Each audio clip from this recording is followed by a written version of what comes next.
Good evening and welcome to the We Are Rise show. I'm your host, Brett C. Collins. Is everybody doing out there? I see you, Trump one. You're not feeling better. Feel well, get better. CD and zinc. Hope you're doing. I wish you the best. I know you're not doing well. Take that magnesium at night.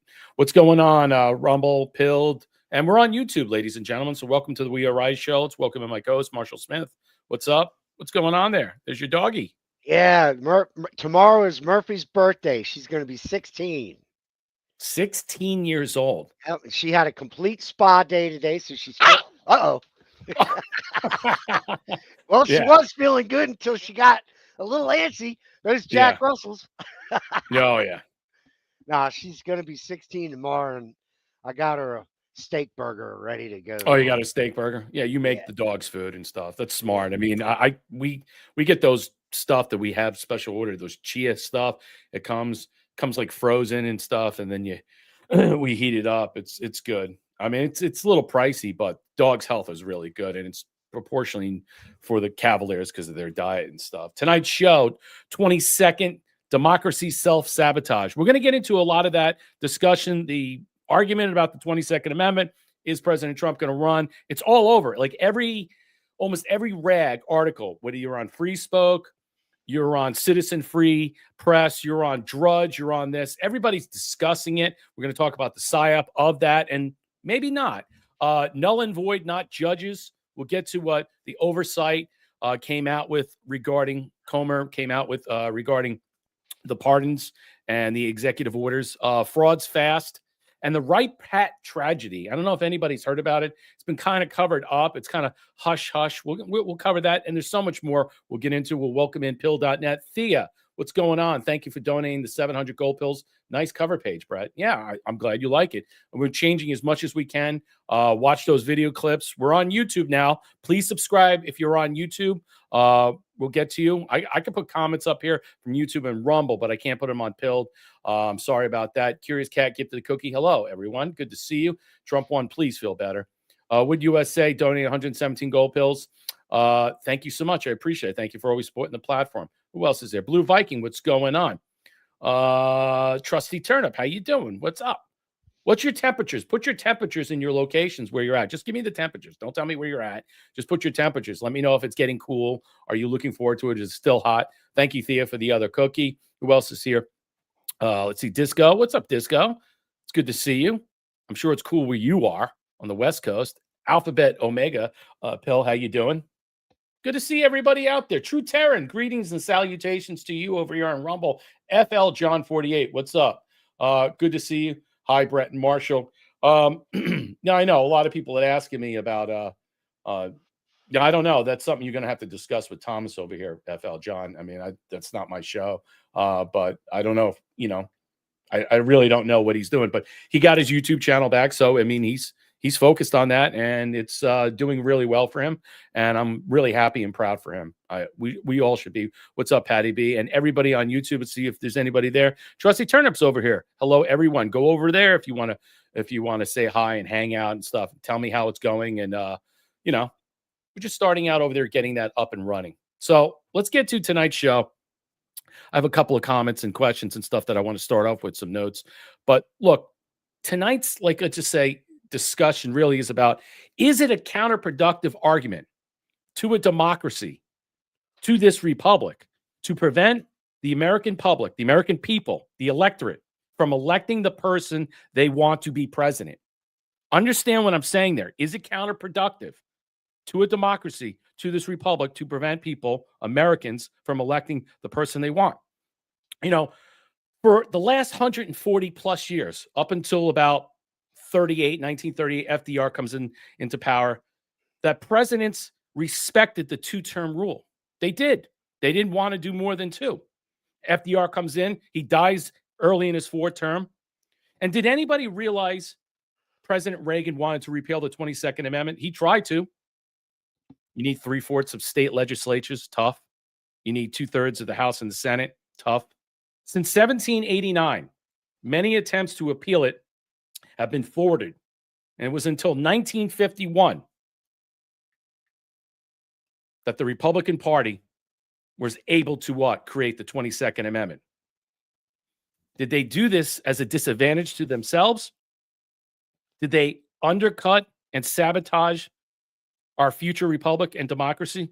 Or by then it was too late and it was purposely put in for the very understanding that we're about to discuss now? Many argue term limits can hamper, impede, constrain, or cripple a logical, steady hand of rational leadership during an emergency and or a calamity. I think that is where we are now, ladies and gentlemen, and I think that's where we're headed. That's why this discussion, this rationale, this argument that a lot of people are kind of like throwing around, and they can't get ahead of themselves. Their hair is on fire. And we're going to cover some articles and stuff right now. Newsweek. Let's put this out, and then we'll get Marshall's take. Like, share, and subscribe. Drop us a gold pill. Hit the red pill. Always hit the bell so you'll be notified where we are, whether we're on YouTube, Rumble, or pill.net. If you want to support, tip, donate, you can help out the platform. That's how the show is run and operated. It's all by you guys. It's all a public event. You can help out Marshall. Ko-fi.com/surfdog74. So Donald Trump could serve a third term in 2028. 4 possible options. This comes from Newsweek. Now, there's been a lot of blather about it because of Bannon, and a lot of people are pushing back and saying this is all whatever, but we'll get to it. So President Trump has repeatedly flirted with the idea. Now, he came out, today or yesterday on Air Force One, but acknowledged reporters aboard Air Force Tuesday that the Constitution is pretty clear, that he's not allowed to run again. If you read it, it's pretty clear. I'm not allowed to run. It's too bad, Trump said. But we have a lot of great people. The comments came after rejected one way that has been floated by a possible gateway to him to continue. The idea about the second term ends where he would run as vice president, and then whoever would be the running candidate for president would resign during that term. It's not going to be feasible. It's not possible. No one's going to want to vote for that. No one's going to believe that. They know it's all rigged. And the Democrat Party, or whatever party's left, will use that argument as a legal fallacy to bring forth legal arguments. But I think there's something else here. The 22nd Amendment, which was added to the Constitution in 51, no person shall be elected to office more than twice. 12th Amendment also states that no person constitutionally ineligible to the office of president shall be eligible of vice president or United States. So a 2-term president like Obama, supposedly, or George Bush could not be, per se, all right, running as a vice president under the 12th Amendment because of that understanding where we are right now. It was already built in. But former Trump Senator Bannon said he repeatedly claimed there is a plan to ensure. I don't know what it is, what he's talking about. I think this is more of a psychological operation at one hand, and then another hand, there might be different alternatives as being, let's just say, thwarted around. And we don't know what they are, but we'll go through some of them. It remains unclear how seriously Trump would be at 82. Most would think that he would be done by then. All right. But a Trump in name only, or a name only, would have to be on the ticket to carry on the mantra of MAGA. And that's where Marshall and I stand. Amend the Constitution, bid to amend it. It's going to be tough. James Sample, constitutional law expert, professional, Hofstra University School of Law, previously told Newsweek the odds of repealing it are pretty much zero. Yeah, I agree with that. Much less achieving 2/3 supermajorities. That's going to be impossible. I don't know. We have to see what 2026 is going to unfold with the gerrymandering, the extension of how many member seats in the House are going to be. How is this? How is the majority of the House going to expand for the Republicans and decrease for the Democrats, or what have you? We don't know. So run as a vice president. Now, we're not increasing the Senate. The Senate's still going to be what it is, 2 senators per state. So you're still going to have 100 senators. It's not going to be expansive. How tight is that going to be? Does the gerrymandering of those increase the likelihood for voters to come out for Republicans in the state? Yeah, I think it's possible. Some have argued the 22nd Amendment only bars elected more than twice not serving by succession. Keep that in mind, though it is disputed and likely face legal challenges. Experts have noted that Trump is not eligible to run for president again, blah, blah, blah, 22nd Amendment, 12th Amendment, whatever, which was ratified in 1804. No person constitutionally ineligible. Okay. Another potential avenue, third, could be Trump was Speaker of the House. That's not going to happen. Wayne Allen floated that years ago, all right? And I don't think he wants to be Speaker. But, what does a 2-term president supposedly do? I mean, could he run for Speaker? Does he retire? Can he become governor? Yeah, he could. But the succession, again, and automatically to be there, could be barred based upon what would take place under the 12th Amendment and or the 22nd Amendment. You would have to go from speaker to president, and that would have to be, the legality would have to be out through the Supreme Court. I don't know where we're going to go with that. So what people are saying. So there's a lot of justification here saying if Trump decides a third term, he will find a way to justify it. The truth is there. Some technical ambiguity in the Constitution, statutes, potentially some ways to circumvent the restriction of the 22nd and 12th Amendment are taking it. Even if Trump can find a path to allow him to seek a third, will it be controversial? It is unclear that his supporters and GOP will go for it. Well, there are many facets inside this MAGA 10. There are liberals, there are independents, there are MAGA hardcore, there are rhino cucks that are involved in this too. So you don't know which way it lies. And just because Steve Bannon is the arbiter of this discussion, the brain of MAGA, he's not fully in control of what people think in some way. He puts stuff out there a lot of times as floaters, but not necessarily to change up the discussion, but to move the discussion in a certain veil that people will be focused on and not be focused on other things. So I don't think that any of these routes are likely. It takes supermajorities. Asked which Republicans can run in 2028, President Donald Trump said, we have great people, Vance, Rubio. Those are the names right now. But the idea, why we're 9 months into the presidency and this discussion is up. Why did Bannon say this? Was it necessary? Was this something else? Was this a move in place to what? Ratchet up the psychological social operation that's going to take place. Steve Bannon said in a recent interview in The Economist he's going to get a third term. Okay. I don't think we need to go into it much more. Marshall, your thoughts about this? I'm not really going to get into another really discussion about this. I have one more article, but what's your thoughts overall? I have two scenarios that I think, and I'll do the first one is that the 2020 election. What's and that? They just the 2020 election. If it's all opened up, it's all discovered it was stolen, right? And he gets granted maybe through the Supreme whatever 2 more years because of that. Right. Well, the 22nd Amendment allows a president to serve 10 years. So if he's served 2 terms, which is technically 8 years, he would get 2 more years. That's fully guaranteed. I got one more. I got one more scenario. Right. That is if either Don Jr. or Eric Trump runs, which is the one you and I lean more towards, I believe. And Trump, he does the rallies for him and helps him with the rallies, and then you've got another Trump.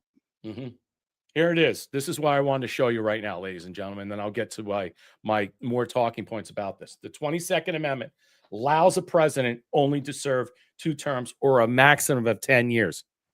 There you go. And I do believe if we rediscover, we find the truth because of all the information that is breaking out regarding what happened to 2020 and how it was stolen. And listen, there are many things that are out there. There is a contention right now that's being discussed that President Trump came with the notion with people are whispering in his ear that between 2004 2020, Chavez to Maduro, the criminal infiltration to the election interference and the insurgency that has taken place over the decades have basically corrupted our U.S. agencies, and that's why it's taken so long. And Biden administration allowed this insurgency, and what it did was it was able to steal the election through Dominion and all the other softwares, Smartmatic and what have you. That's how Venezuela was able to basically take over their country as a narco-terrorist operation through Chavez, through Maduro. And I would argue right now that this is the most leaning argument and discussion here. 10 years. If you were to argue that the 2020 election was stolen and he was to get, let's just say, 2 more years, he could push this a maximum of 10 years in office. And what does that mean? 2 years thereafter from that. All right. And how would that be? Because how do we view this voided out stolen election? How is this going to come across? Do we whitewash it all away? Well, right now we're getting close to that. But how is this going to come down? How are we actually going to see the whole house of cards collapse on this narrative once and for all? And from there, what will be the statutes? What will be the laws put in place? What will the House do? Will they look at the 22nd Amendment and say a maximum of 10 years? So it's something to think about. Let me give you my thought process here. Look, I know it's a stretch. I know it is. And I know that this might be a psychological operation, a perception management per se. It's sowing doubt division, and confusion. And it's done for a reason. But what reason is it done for? That's what you got to keep in mind. Trump is positioning the progressive left hate machine, the deep state traders, the globalists, the insurgencies that's stuck in, the narco terrorists that are in here, into the next fatal move. I think so. Using the mainstream media, the NPCs and normies to discuss the rationale, the reasoning to bring forth an idle or peripheral debate about many different discussions regarding a stolen presidency in 2020, the 22nd Amendment, on how they are connected in some way. And so while many are all ingesting Trump's rhetoric right now at the moment, they're seething, they're foaming at the mouth with angst and fear and collective hate. Think about that. Will they be able to be put on full display? Will they use this vitriol, loathing, distaste to go kinetically violent? It's possible. We're hearing rumblings like they're planning on surrounding the White House November 5th. They're planning to what?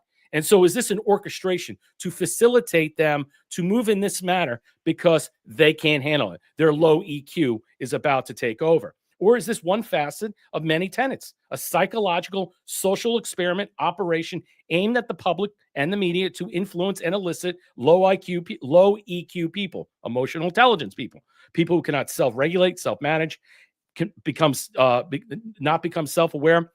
They can't understand anything. They're getting their information from people that are talking to them, but they're not really doing the research themselves. They don't understand the laws, the tenets, the Constitution. So while everything is in dismay, people are just thinking about what the media is saying. He's just going to stay here. He's a ruler. He's a king. And that's what he's going to do. He's not going to walk away. Of course he's going to walk away. Why wouldn't he walk away? But we have not even come to the actual facet and discussion of understanding why he would stay on for 2 years. See, that's the preamble of this discussion. Why would he need to stay on 2 years? Would he be granted that? He would have to be afforded that. And who would have to give him that? The House. They would have to vote on that, number one. The Senate would have to pass that, number two, in some type of tenet. They'd have to explore legal challenges if we were to prove 2020 was stolen. This would have to go to the Supreme Court. All this stuff is in context to that. So I think it's an operation to psychologically get people galvanized to understand the Constitution, the preamble of that, while enraging a whole many swath of people that are fully out of control, that are batshit crazy, and I think that are not really seeing what's taking place. Marshall, do you believe it's more about sowing doubt, division, and confusion at this moment? Yeah, absolutely. I believe it's all of the above in many ways. All the above in many ways. In other words, they could do this. Right. I mean, I don't know that it's well, look, if it is found and it is proven, which we know it's true, but if it is proven without a shadow of a doubt that they stole the 20 election, then what do they get? I see that as easy 2 more years. Well, how would we go about? See, the argument is it's because this has never been done. So how do we? I mean, election's been stolen, but it's about rediscovering, uncovering, proving the election was stolen, and then thus going forward about not just that. What do we do about that? How do we overturn that? Where does that go? Do we rewrite it in history? Do we just put a black mark through it? I mean, right now, if the Oversight Committee and the Senate are looking into this stuff about the executive orders and the pardons per se that were done with the auto pen, we'll get into the next phase of the discussion. But let's just table that at the moment. Trump said the speculation erupted that Trump could somehow run for vice president. So we get to this guy, the Speaker of the House. He says right now, whereas the Speaker Johnson said Tuesday that he spoke with President Trump and the possibility he might seek a third time. He doesn't see a path for such a move. So basically, he's already throwing that out there to his base to say, look, it's not viable, it's not possible, even though there are certain bills in place to give President Trump a third term. Okay. Now, the question is, why would you put that up there if that would be in accordance? The only way you would be able to do it if overturn the 22nd Amendment. All right.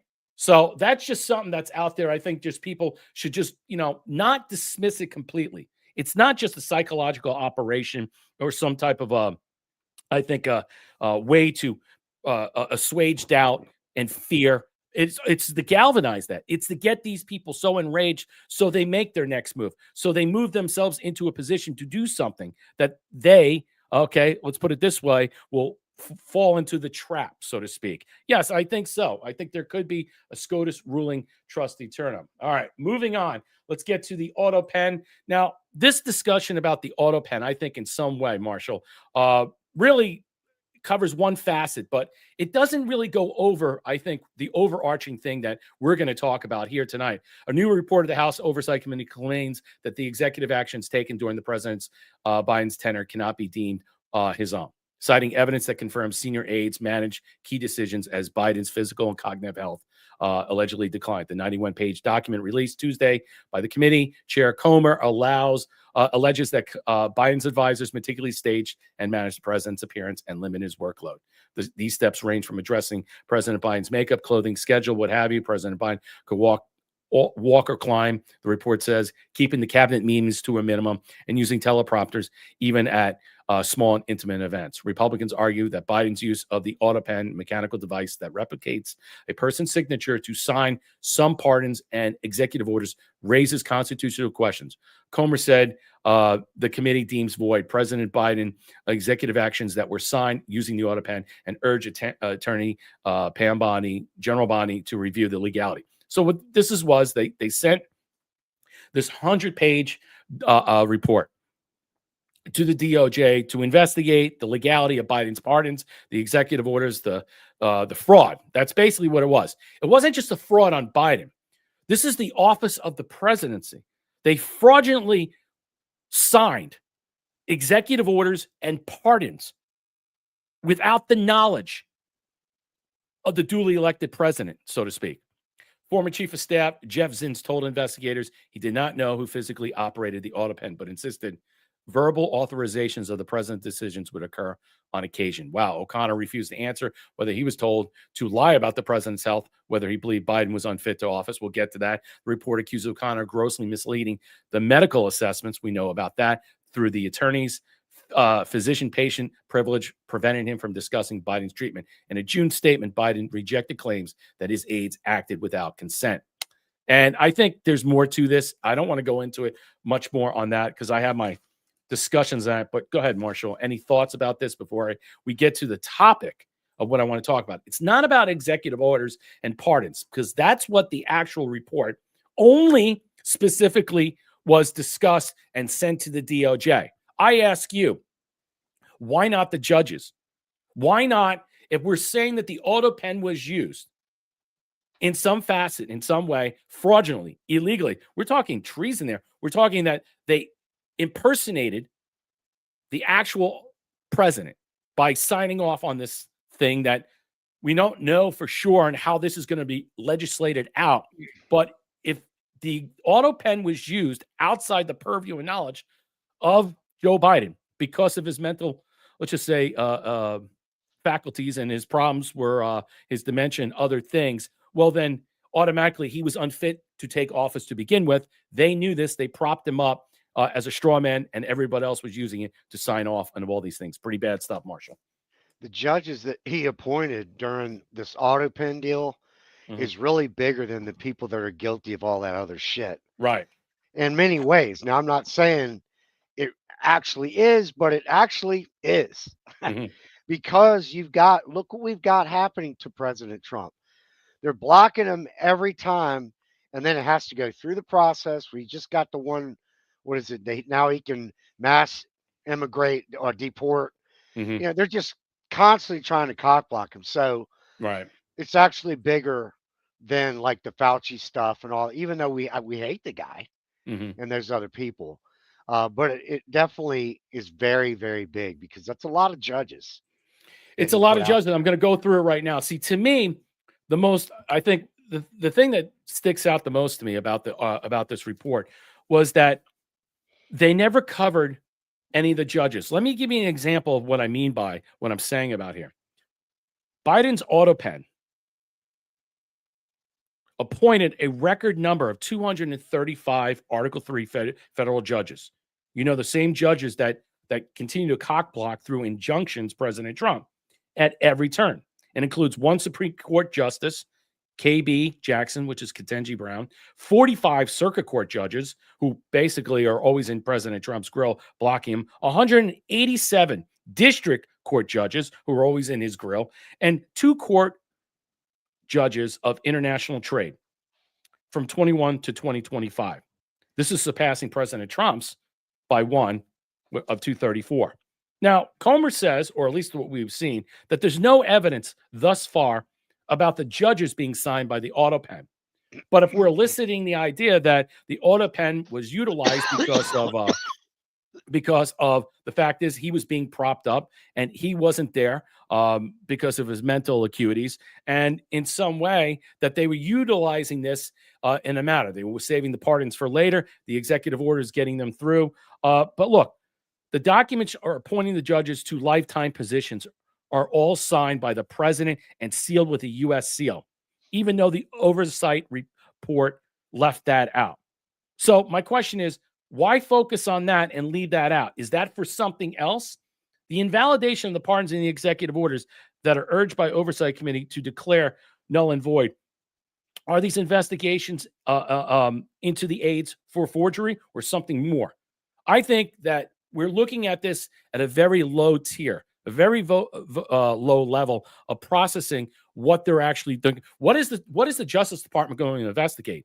First of all, you would have to deem, like they did in 2005, the Justice Department under Bush said it's okay to use the auto pen, but there's no such action forthwith to assign, to suggest in some way. We haven't had a Supreme Court ruling or federal judge or anybody discuss that utilizing the auto pen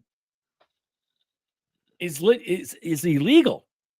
Now, the question is, did President Biden at the time, Joe Biden know legitimately that these things were being signed, pardons and executive orders? You would think in some way, how many executive orders is a president allowed to sign with an auto pen by authorizing other people to do it, and or pardons? And do they fall under the purview where the Justice Department would investigate as a fraudulent matter?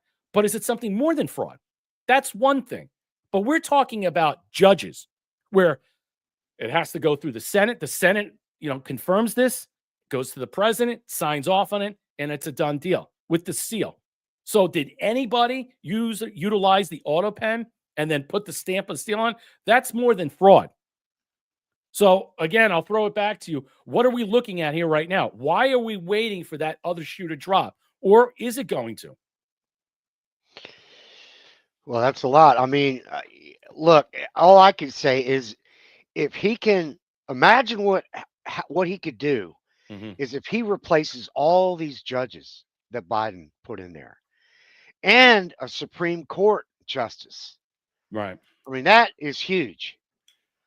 How they go about if he was not capable and was not or even present, right, when all these staffers are just going willy-nilly with this damn auto pen, that is a major deal right there. Well, here's the thing. We're going to have to get testimony from all these people to showcase that, he was incompetent or defective. As we know that one of his doctors got like $8 million, $4 million up front, $4 million on the back end. We'll cover that regarding of signing off on his competency test. And so if they knew that he was incompetent, all right, and incapacitated to serve as the president, well, then this would be null and void, because then you could say he was incapacitated to sign off on these things effectively.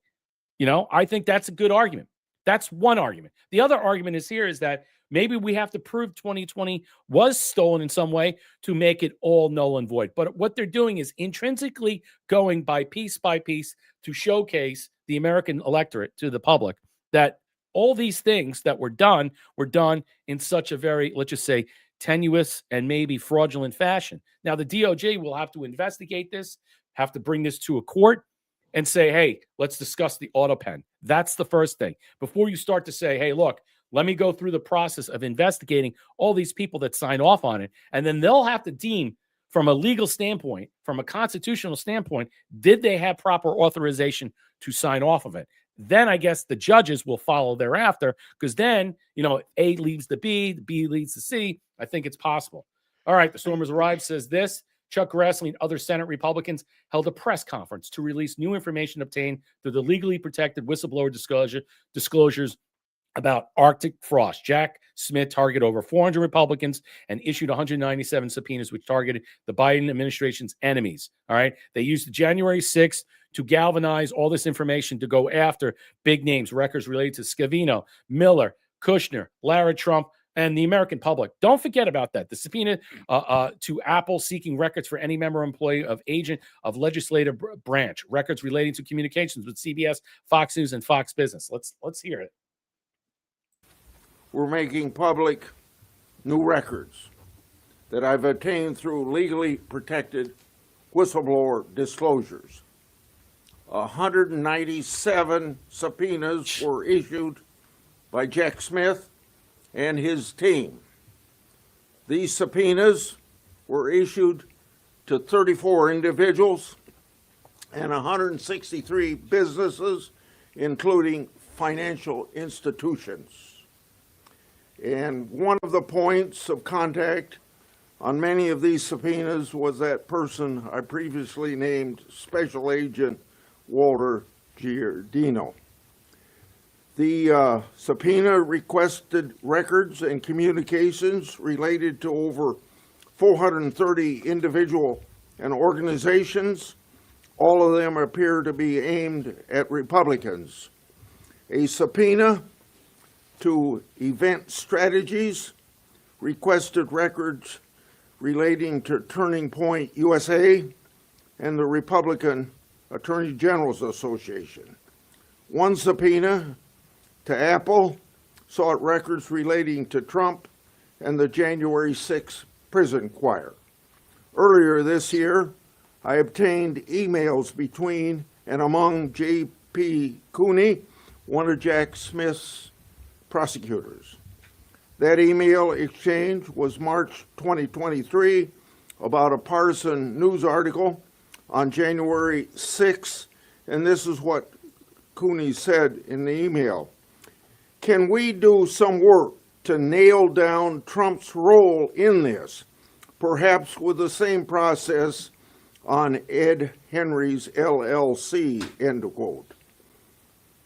Just the next month, April 2023, Jack Smith and his team subpoenaed Apple for records relating to the very issue. A subpoena to an individual sought records and communications with, quote, any member, employee, or agent of the legislative branch of government, end of quote. Another subpoena to an individual sought records relating to communications with media companies such as CBS, Fox News, Fox Business, Newsmax, Sinclair, and others. Other subpoenas to a bank, individual, and businesses sought records relating to White House advisors Stephen Miller, Dan Scavino, Jared Kushner, and Lara Trump. Wow. Some subpoenas to individuals and businesses sought statistical data and analysis relating to donors and fundraising efforts. Arctic frost was the vehicle by which FBI agents and DOJ prosecutors could improperly investigate the entire Republican political apparatus. And that's all you need to know. And that's from after the election was stolen, after January 6th.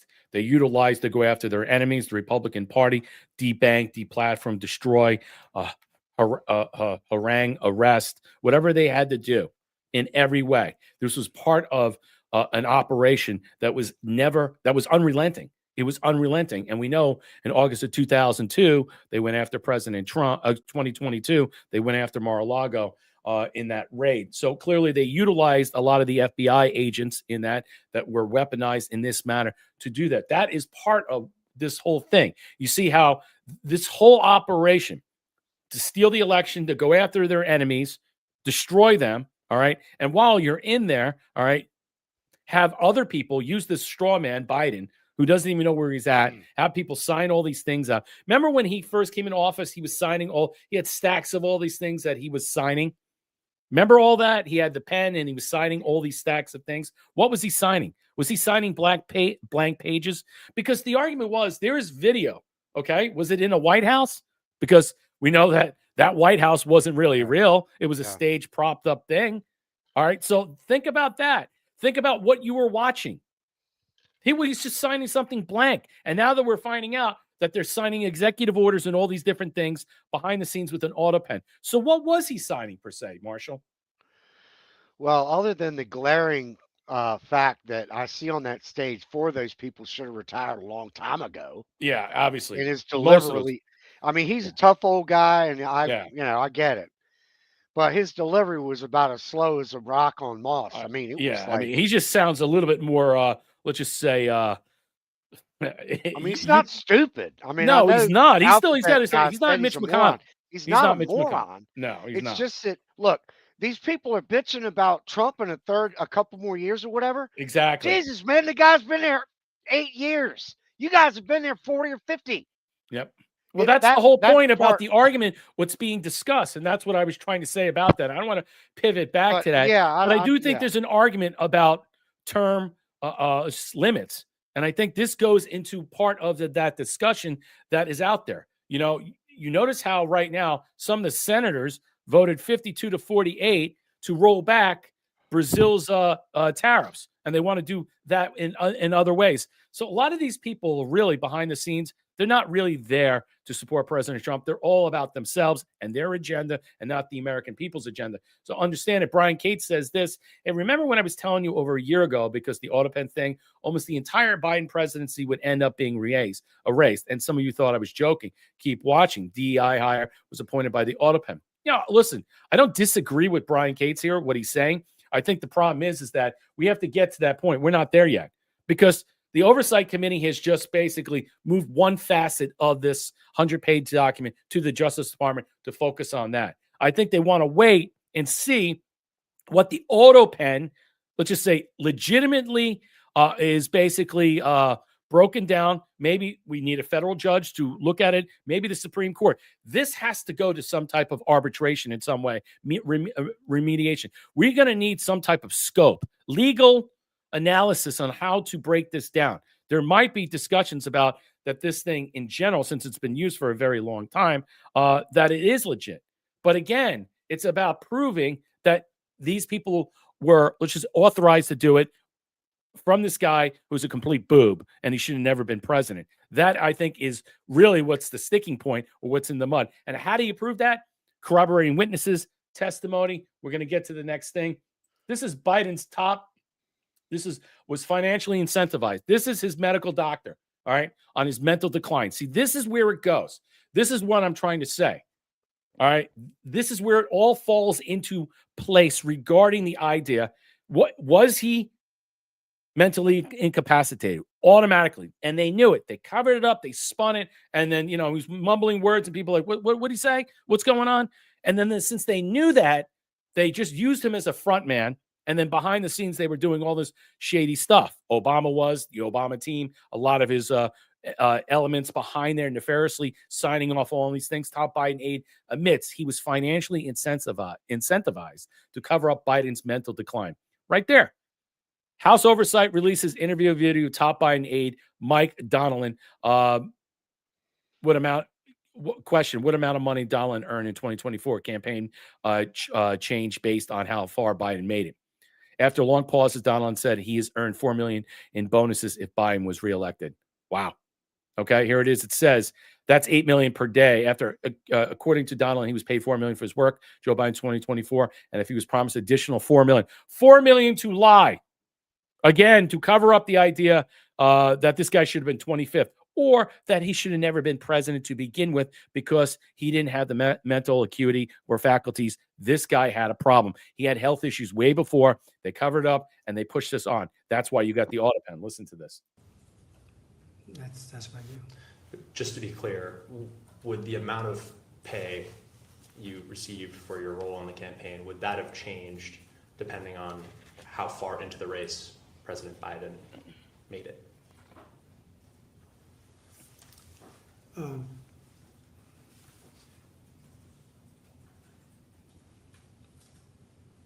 My sense is that the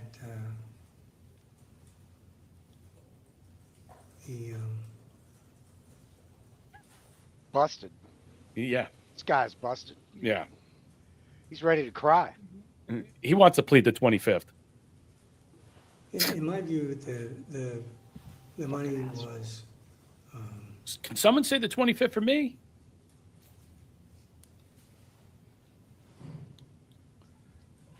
that it was a guarantee. It was a guarantee. He's going to do one of these. We'd had a Yeah. negotiation. Oh, you won't see him alive. That's He'll be on Yeah, the he's- live. He's going to go, man. He'll This guy's- disappear. Yeah, he's Yeah. done. Well, his testimony's out. A bonus depending on Got a dead man walking the right way there. the campaign went. Was that a possibility? Sad.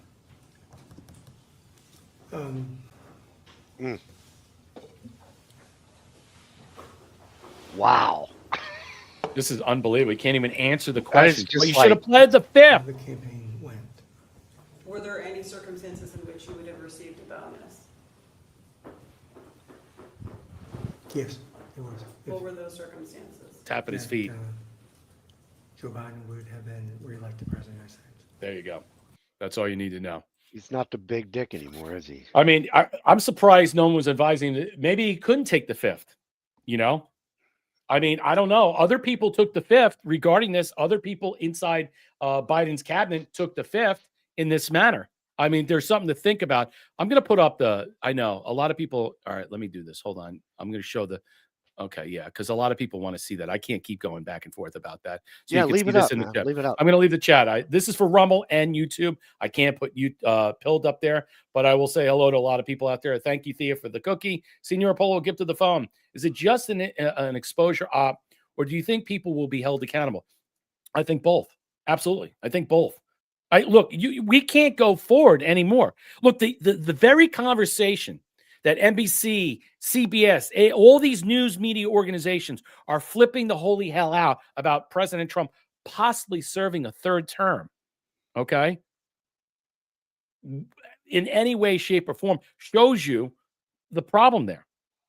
It puts aside the idea that they want to less focus on what's happened in 2020, but it comes to an actual realization about if 2020 was stolen, how much of jeopardy would they be in?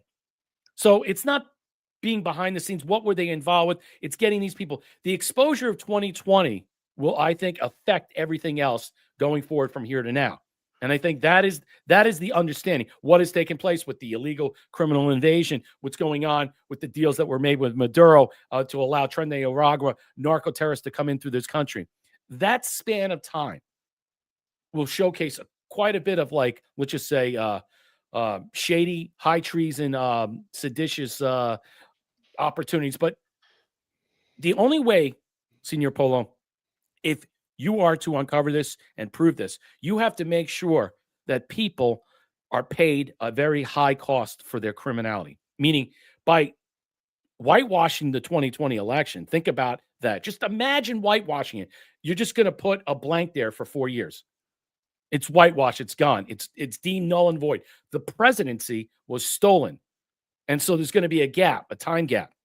What thereafter happens, and how will the American public be screaming? They'll be clamoring for Trump to get 2 years. His election was stolen. He should get another term. People will be demanding it. I think that's where it's going. The question is, it'll be up to the House and the Senate to make sure this is going to pass. But people will be clamoring it. People have to see how bad this implodes. So, yeah, Senior Super D gifted the cookie. Thea donated 900 gold pills. Super D gifted the cookie. Thea dropped another cookie. Thank you so much. Like, share, and subscribe. Drop us some gold pills. If you want to help out, marshallko-fi.com/surfdog74. You can help us out over here on Hello Alita. How you doing? On Rumble. You can drop us a Rumble rant. Let's hear your comments, questions, or thoughts regarding this. What's up, Blue Viking? How you doing? Trump 1 is back. Hope you're feeling better.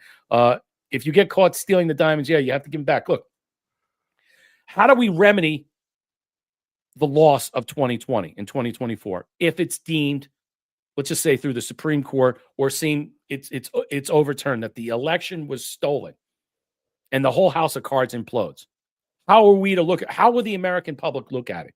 Will there be rioting? Yeah. Will there be people freaking out? Yeah. Will there be people freaking out on both sides?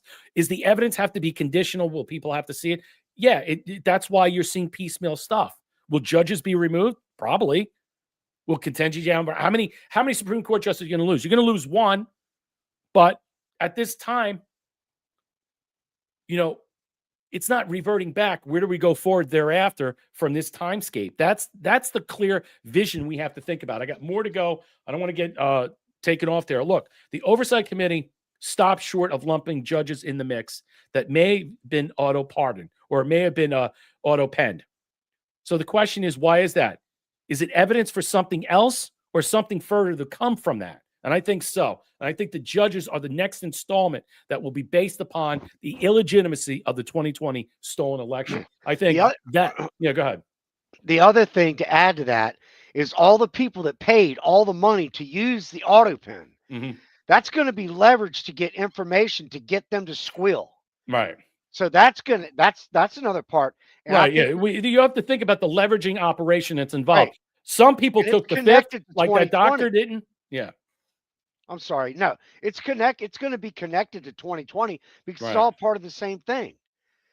But those payoffs they're going to reap a lot of information. Yeah, I mean, anybody who was paid. I mean, think about paying for pardons. That's the other thing you haven't talked about. Yep. Think about the executive orders. No one talks about paying for the executive orders. Think about someone bringing up an executive order, okay? That paid. Hey, if you pass this executive order, okay, we'll pay you for that. The whole operation of the stolen election was a pay for play, a quid pro quo. That's what it was.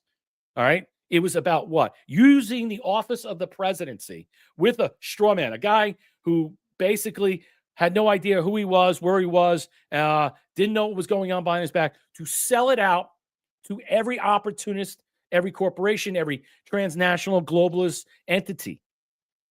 You name it. The deals that were made with Maduro, the narco-terrorists, maybe other globalists in general. We don't know how far it goes, but it's pretty bad. It's almost breathtaking. We're probably not going to know half of it. But that's what is going to bring down the 2020 stolen election. All right, let's move on.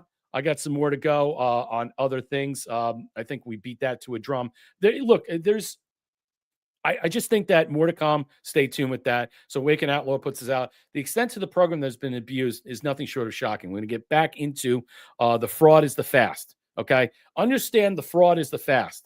And that's where people are going right now. I'd also have other discussions on that. I mean, I call it starved by the scam, the theft that starves. Benefits become the blackout. How about that one? I believe this is what it is. These benefits become the blackout. Who's going to get the blackout? Well, not the ones that are receiving this, because we're not going to be cut out of this.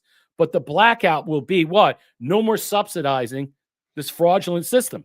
So here it is right now. There are 42 million people in this country that need food stamps on a weekly basis. We're going to cover this. Listen to Newsmax right here. This was good. People in this country that need food stamps on a weekly basis. And we're saying people deliberately instead of Americans, because most of the people that are on food stamps aren't even from this country. 45% of Afghanistan immigrants are on food stamps. 42% of Somali immigrants. 34% of every immigrant from Iraq, 23% of Haitians, 59% of all illegal aliens are collecting food stamps, meaning that most of the people getting food stamps from the U.S. government and the U.S. taxpayer are not even Americans. Think about that. And we didn't know about any of this before the government shutdown started, but thanks to Democrats, we can confirm tonight that millions of Joe Biden illegal aliens, people who crossed the border when Joe was president, are now collecting food stamps from a program funded by hardworking American taxpayers. That's the other part of the stolen election, allowing the criminality of opening the borders for all these people to come in from multitude of countries, like he just showed you, Afghanistan, Iraq, you name it. They all came in with the opportunity to get grease by and to be afforded food stamps and other surpluses, credit cards with money on it, phones, like remember the Obama phones, Disgusting. a variety of different things. So this was an open wholesale. 2 countries of Latin America and South America, send your people up. Okay. We'll make a deal with you. You pay to play, send them all up like President Trump's. They let them all out of jail. They let them out of the asylums. They just let them out. Go up there. They'll give you $5,000. They'll give you free health care. They'll give you whatever you need. They were selling the country out wholesale at every opportunity. This is bigger than just what we're talking about the actual SNAP programs.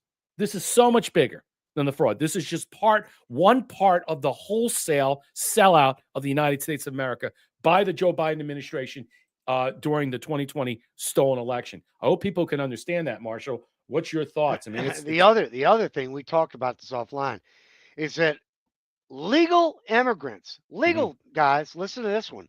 Legal immigrants take 52% are on some form of welfare. What does that tell you? That tells you that our immigration system is completely broken. We are letting in people, 52% of those people we're letting in are on some form of welfare. We are not vetting these people that want to actually come here and work, that are smart, that are ready to go, they're ready to open business. We're just letting anybody in. Yeah. It's fucking ridiculous, man. This is the fraud fast that I call it. America's obesity. Let me blow this up if I can. I think it's good enough. America's obesity crisis solved as EBT benefits run out. Think about that. Look at the date. The American Medical Association announced the long battle with American obesity had finally come to an end, thanks to EBT benefits running out amidst of the ongoing government shutdown. Think about what people purchase with the SNAP and EBT programs. They purchase garbage junk food. They're allowed to use DoorDash. They're allowed to use 7-Eleven. They're allowed to use places that they shouldn't be allowed. And they also trade in their 4K, 3K on there for $1,000 in cash so they can use it to buy drugs. And many other sorts of illicit things, weapons, you name it. Government being shut down is the best thing that ever happened to the health of the American people. And Dr. Anton Scout, pediatrician, MAM, American Medical Association board member, people can't afford to get fat anymore. How about that one? Think about that. When you got no food, what happens? You starve, you rob and steal before you starve, and then you rob and steal. There's a whole, course correction about changing your whole life, okay? EBT benefits are decided to assist lower income families with basic needs like buying soda, paying for internet, going to zoos. The program has long been criticized for encouraging emotional eating for people without jobs. How about that one? That happens quite a bit, but no more, says the United States Secretary of Health and Human Services, Bobby Kennedy. Get a job, fatty, he said. For the first time in decades, Americans are losing weight, and they owe it all to the government shutdown. Help me, I'm starving, said Natalie Graves, a lower-income mother of Tennessee. I'll eat anything as long as it's not fruit or vegetables. Think about that. Remember Papa Bush say, I don't like broccoli. Remember that? Democrats slam the ongoing shutdown they caused, blaming Republicans for the lack of EBT funding. My constituents need to live off the government or they'll turn on me, warned a Congressman Nancy Pelosi. Give in to the unreasonable demands and reopen the government. Publishing Time, President Trump, so impressed with the results of the government shutdown. I think that's I know that it looks like very cynical in some way, but I think that is an elegant way of putting this fraudulent fast, the starve by scam operation. I mean, look, the theft that starves. I mean, think about it. People are utilizing it to buy poison, literally poison that's killing them. And then they bitch and complain that they have health problems. And now their health care is too affordable because they can't afford that either because some illegal alien has it. Also, to boot, when you want to think about the reason why this has all come crashing down is that because it's not just the Democrats wanted to sell 1.5 million illegal aliens onto the Medicare system, put them on there in some way, and also the transgender surgery. This was more of a global corporate operation in general to feed the beast, so to speak, outside this, okay? So they would profit from within. And while you're dying of getting fat, heart disease, and drinking all this poison and stuff, and all these, let's just say, unhealthy luxuries that were afforded to you in such a way that you were never paying for, you were never going to live through it. And they know it. And that was the point of the scam. Moving forward on that, I think I got one more on that. Marshall, your thoughts? They put addictive chemicals in this junk food too that makes them want to keep eating it. I mean, they literally do that, man. Now I'm not giving them a free ride on that, but they do that. And look at these people that are on TikTok or on X or whatever that are complaining about it, saying they gonna go steal. Yeah, they're all obese, Brett. I mean, 90% of these, they're mostly women. They're obese. They're of the urban nature, and they're obese. Yeah, pack vet. What's up, bud? Long time. We arise. It's funny how disabled vets have to fight to get their contractual benefits up to 7 years, while illegals get far more. I remember my father-in-law jumping through the hurdles and stuff on the west coast of Florida, Punta Gorda, to get through because he was a major in the Air Force. He had to go through all that stuff, going from here to here and here, and so while his health got worse, and then it was finally when President Trump allowed him to go to other private doctors and stuff. By then, it was too late. And he ended up getting blood poison. Too bad he couldn't get ivermectin or other things involved. But you're right. But that's the whole point. That's just, I wouldn't say that's a sliver of the discussion and stuff. No one just talks about that in general. That's also part of the fight here that we're facing. Who else is here? Would USA donating 317 gold pills. Thank you for always supporting the platform. Super D donating 117 gold pills. Thank you so much for being here. And Thea dropping the phone. Appreciate it. We got more. Now, this is going to piss you off. Iraq refugee on snap cuts. I can't stay in the U.S. without government support. This is the reason why 2020 and previously allowed all this nonsense. These people automatically were put on these things. They were allowed to give subsistence. And here we go. Without the government support, I cannot stay maybe a month or 2 months. Pima County Chairman Rex Scott told News for Tucson he's deeply concerned about the impact on local refugees and said, Why? So wait a minute. Why are you focused on local refugees? Why aren't you focused on your American citizenry in your local district? Why are you not, why do you care about the refugees? They're not American citizens. They're refugees. All right. What, did they get a green card? Did they get the citizenship? No, they're calling them refugees. They shouldn't be there to begin with. And so now we have to what? We have to give them housing, free food. We have to put clothes on them. We got to wipe their ass. I mean, come on. Enough with this. The problem, has gotten so to the point is that the only way to fix it, let it collapse and then move these people out. They'll leave on their own because no one's going to want to help them. Yep. Why do you care? Exactly. I shouldn't care. We shouldn't care about this. They don't care about you and I. Why do you care? I care because the fact is we're in this situation, and I'm concerned about how you start to see the kinetic warfare that's going to take place. You already see infighting, the death threats all over the place with so many subcultures of groups of people threatening what? People, if I don't get anything, I'm coming after you. It's embarrassing. Let's go on. Let's move on here. All right. I thought I had one more. No. All right. I'm going to cover a little bit of what's going on with President Trump. I just want to say this because I don't think anybody's really talking about what's happening with President Trump overseas, and I think there's an argument for a discussion for something really big that's coming out. People are like, well, why aren't you focused on this? The government shut down. These were planned trips that he's got to do. He's realigning South Korea, Japan, Asia, in a lot of different ways. We'll get to the explanation of understanding what he's doing. South Korea gives Trump a gold crown and necklace. How about that? That's a funny one. I am dead. South Korean President Lee Jae-myung gifted President Trump a huge gold crown and necklace days after the leftists held no king's protest. President Trump is honored by South Korea with gold crown and a grand order of the Mugungwa, the nation's highest civilian award, and the first time it's ever been given to an American president. That's really fascinating that no one's talking about. Why would an American president be the first recipient of this great award? The crown is a replica of the largest and most extravagant of 6 existing crowns from a Silla period. Lee told Trump it symbolizes the spirit of Silla, which brought peace to the Korean Peninsula. For the first time, there'll be a new golden age of a Korean-U.S. alliance. Interesting. The necklace is for the Grand Order of Mugungwa, South Korea's highest order, featuring a large medallion. It's beautiful. It could be possibly like to wear it right now. He told Trump. God, I would But love can you that. imagine Trump wearing I this would gold love necklace that. at the I God, mean, honestly, it would be badass. I that mean, baby it would right be, on, man. oh my God, it would be hilarious. But I thought, look, they just had a No Kings protest, right? And he's being honored with a crown that's gold. Everybody's saying he's a king now. He actually really is Exactly. one. He really is. From South Korea's perspective, first Yeah. time ever a non-Korean received this award. First time an American got it. So He's yeah, officially a king. is this again part of the psychological operation? Is this part of the perception management? I think so. I think this is what's throwing people, through a world. They're freaking out. They're losing their shit. They can't handle this stuff. And Saudi Arabia gave him that silver or sword.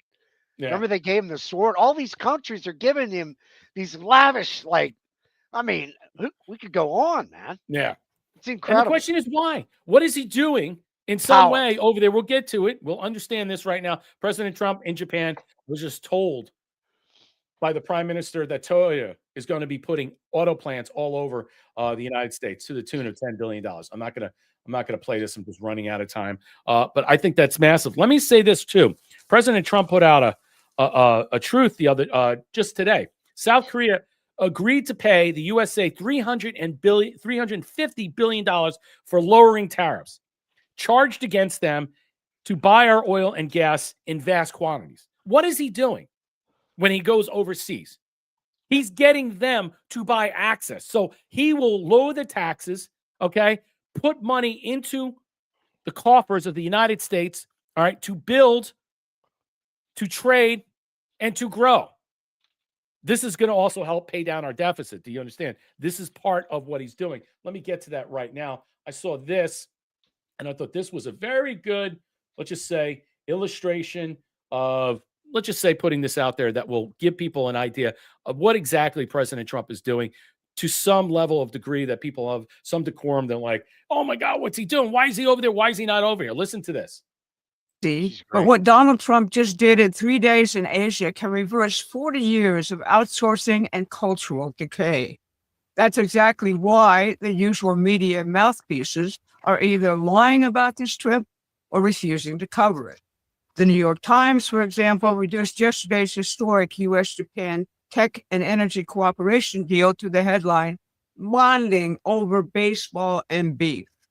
Scroll over to social media and you have Tucker Carlson saying the real Trump story is neocons dragging us back in the same old wars, Ukraine, the Middle East, and the showdown with China. That's just nonsense. The truth is the Asia trip lays out a strategic shopping list to rebuild America's productive base, critical minerals processing, advanced manufacturing platforms, modern nuclear and fusion, grid hardening, and ship. That's what he did with Malaysia. That's what he's doing with Japan. And that's with the shipbuilding and the steel, and what he's doing with South Korea. Building. That is now paired with a defense strategy that targets the homeland and the Western Hemisphere. That's revolutionary. How do I know this? I personally watched deindustrialization roll out step by step after 1971, when Nixon scrapped the Bretton Woods system. I have reported on these developments as they happened. Trump's trade agreements and new defense strategy are exactly what's needed to reverse that.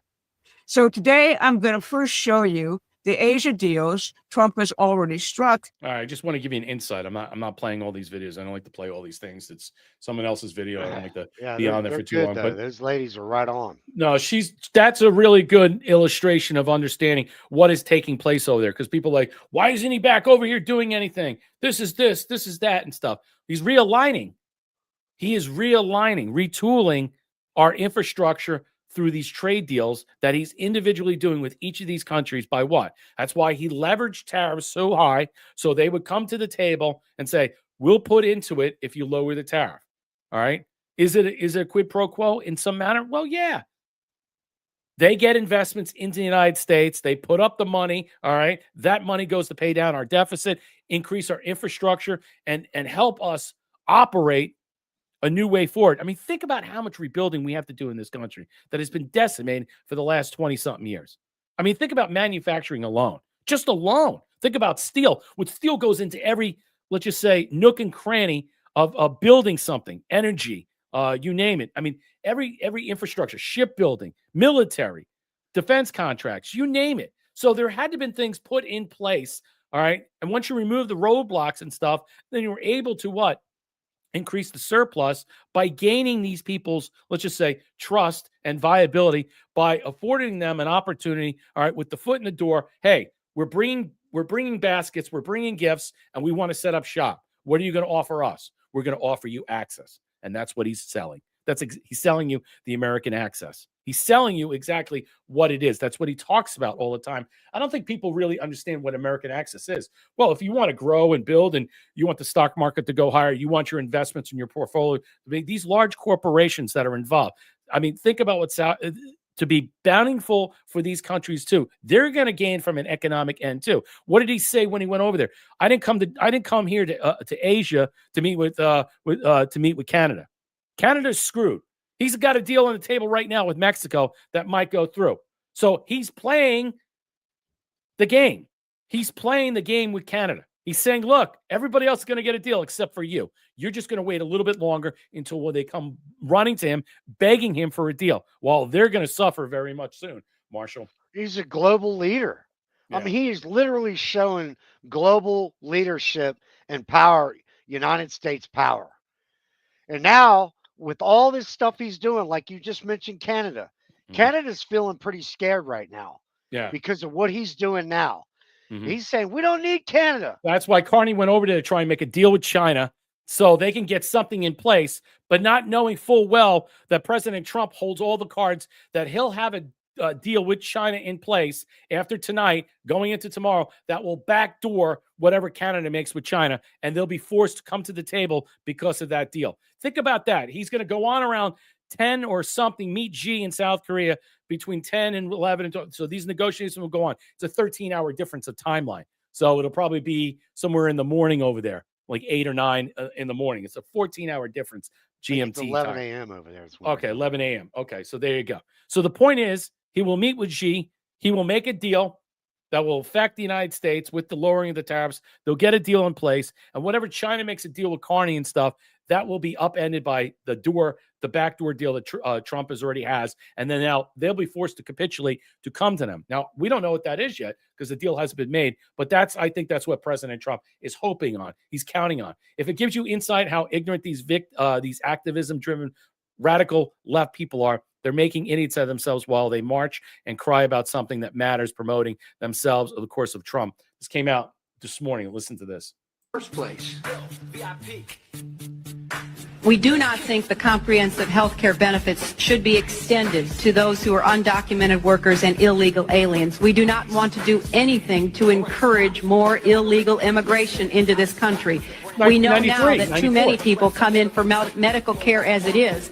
We certainly don't want them having the same benefits that American citizens are entitled to have. Every place in this country are rightly disturbed by the large numbers of illegal aliens entering our country. You don't say, Bill. The jobs they hold might otherwise be held by citizens or legal immigrants. The public service they use impose burdens on our taxpayers. That's why our administration has moved aggressively to secure our borders more, by hiring a record number of new border guards, by deporting twice as many criminal aliens as ever before, by cracking down on illegal hiring, by barring welfare benefits to illegal aliens. Even as we are a nation of immigrants, we're also a nation of laws. Undocumented workers broke our immigration laws. Oh, and I believe that they must be held accountable, especially those who may be dangerous. That's why over the past 6 years, deportations of criminals are up 80%. And that's why we're going to keep focusing enforcement resources on actual threats to our security. Felons. By then, it's too late. It's not about that President Trump is doing it, okay, from this perspective. It's not about that per se. What it really is about, that the plan is behind the scenes, that they were always planning on telling you one thing and doing another. President Trump was just there to expose it, okay, that they all were lying, that they were all bought and paid for. that the deal was already set in place. All right. And how they were Agenda 30, 2025, at 30, you name it. Everything was going to be set in motion. All right. And if it wasn't for him, we'd already been done. It would have been over. So no matter how you look at it now, retrospectively, and how you see it now, this is why they're pissed. This is why their army is there to take down and push back, because every element of what they were getting, that's not just American citizens. We're talking illegals, criminal illegals. We're talking refugees. We're talking anybody who's bilking and milking the system to the point of no return. And it was exposed because President Trump had forced the Democrats into one position, and he knew one way or another that they had no choice but to oblige, because why? Their side, their progressive lefts, their people that are going to run against them, all right, are going to basically vote them out. They want their Mandamis. And you'll probably see Mandami win the election as a mayoral candidate, and many other people of refugee status, let's say illegal aliens. I don't think Mandami's legal. I think we don't even know if he is or not. I think the mother in 2013 had some commentary about that. He's not really an American citizen per se. We don't know about a lot of these people, but maybe people should be asking what's going on in Dearborn, Michigan, and all these other different areas, and Little Somalia and Minnesota and stuff. I mean, a lot of these areas are going to have to be broken down. But look, when you change the voter rolls, when you change everything in some way, a lot of these people will either be exposed, they will fight back, or leave on their own. One way or another, something will be exposed about this, and that's what we are about to see. And it's not just the operation per se. I think it's more than that. It's about removing these people once and for all, and not giving them any reason or any affordability or luxury to stay here, Marshall. Obama is the one that brought all the Somalians into Minnesota. Yeah. I mean, he is responsible for that shit. And I guarantee you that all those people in there, probably about 80% of them are on welfare of some form. Right. I mean, this guy, he just brought them in by the thousands while he was president. So it's disgusting. It's disgusting. One Thunder, thank you for the can. Thea, thank you for the shades. Really appreciate that. Like, share, and subscribe. Drop us a gold pill. Please hit the bell to let you know when we get notified. We're on YouTube as well. Subscribe over there. Like, share, and subscribe. You can help us out on Rumble as well. You can help out marshallkofi.com/surfdog74. Moving forward, pilot unions call on Democrats to end government shutdown. Now, here's a scary thought. I wouldn't want to be flying right now. You got all these air traffic controllers who have a hard job in general. It's a very stressful job. A lot of them are alcoholics. They do drugs. They're, there's a lot of different things. They are stressed, and now they're not getting paid. And think about all the problems we had prior to the transfer of the Department of Transportation under Sean Duffy from what we had from Pete Buttboy. All right. And here we are. We're old systems that are failing, planes that are old and aging. And now these people, they're going to be stressed out even more. It's going to bring back the old airplane movies, where they're doing cocaine and they're drinking and on the job. They're not getting paid. So why should they do their job? It's sad. I'm saddened for these people, and here the unions are saying, open up the government. They're missing a payday. You got Thanksgiving coming up. They live in these expensive cities. You think it's just, think about it if you're in Reagan, all right, Reagan National, or any other SFO or Atlanta, O'Hare. You're at a major traffic hub. You're not getting paid. You're understaffed.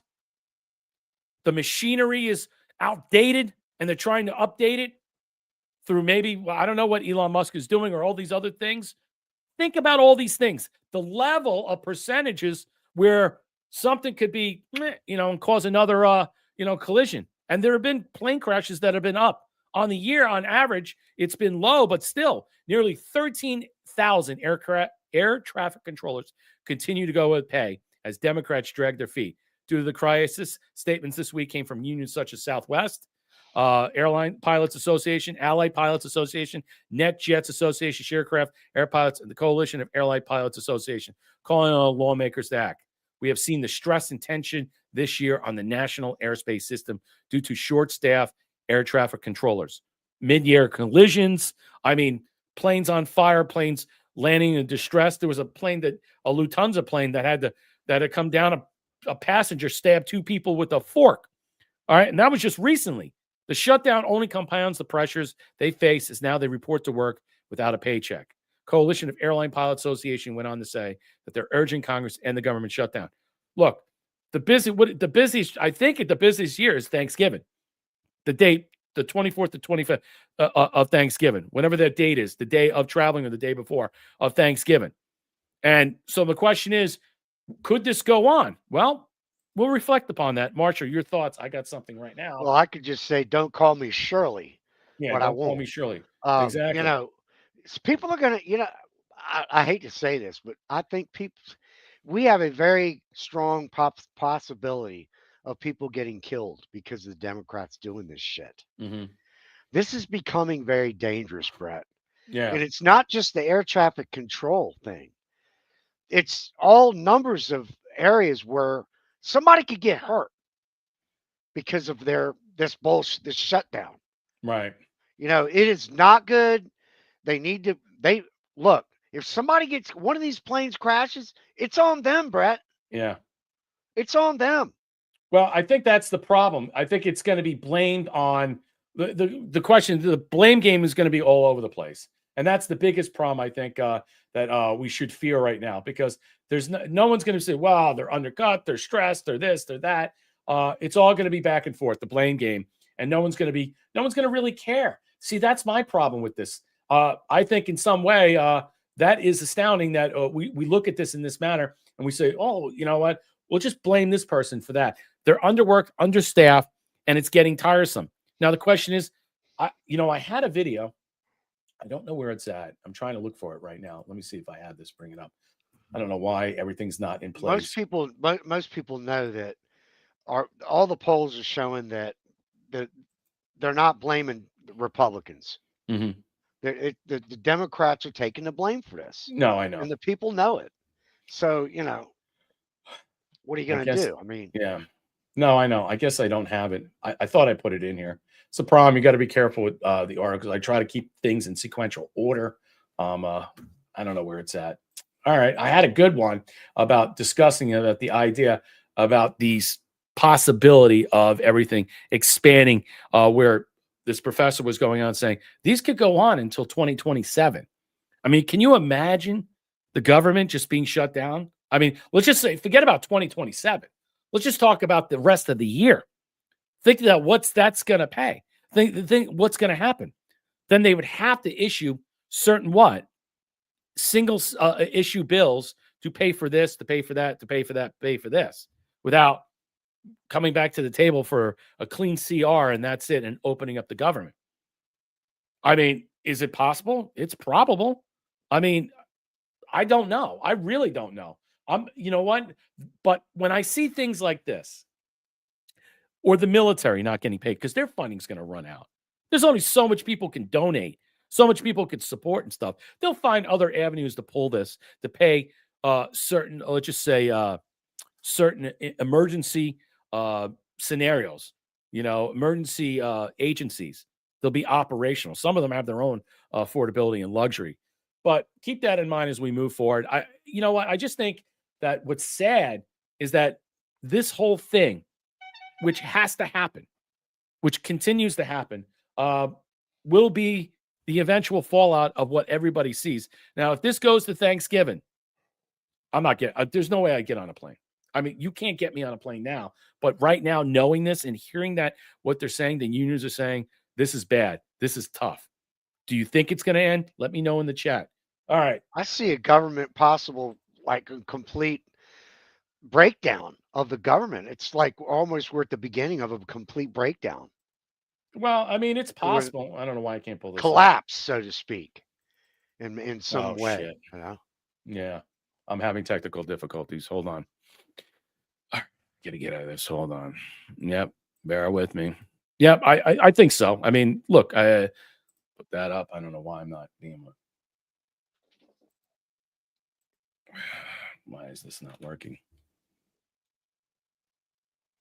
Yeah. All right. I guess there's certain articles I can't pull up now. My whole thing is freezing. I don't know what's going on. All right. Let's get to the Wright-Patt tragedy. Maybe I can get back into the other articles that I wanted to discuss before this. We got some time, but I want to discuss this. So breaking, The truth behind October 22nd deaths of 3 Air Force researchers exposed secret mind control weapons, biotech leaks, and Trump military audit that triggered a silent elite ordered execution. Okay. I'm just reading the article. I have another article from somewhere else, but I'm just throwing this out there of what they're saying here in this way. So they're basically saying 3 top Air Force personnel are dead, all from all Wright-Patterson Air Force Base, all connected to advanced military research, all gone in one night. The official story is simple murder-suicide. That's what we're finding out. It was a murder-suicide. It was a horrific double murder-suicide. No threat to the public. Who's been paying attention knows exactly what was the cleanup. So Jacob Pritchard, 34, Air Force Research Laboratory. Jamie Pritchard, 33, Air Force Life Cycle Management Center. And First Lieutenant Jamie Gustafson, 25, 711th Human Performance Wing. Okay. These aren't administrative desk jobs. Okay. These are compartmentalized sectors directly tied to national defense technologies. I'm not really sure. I was looking into it. I didn't really get too much information about what if this is on the up and up per se. But how they explain this and what this is about is more about the cover-up. Why didn't the Air Force talk about this?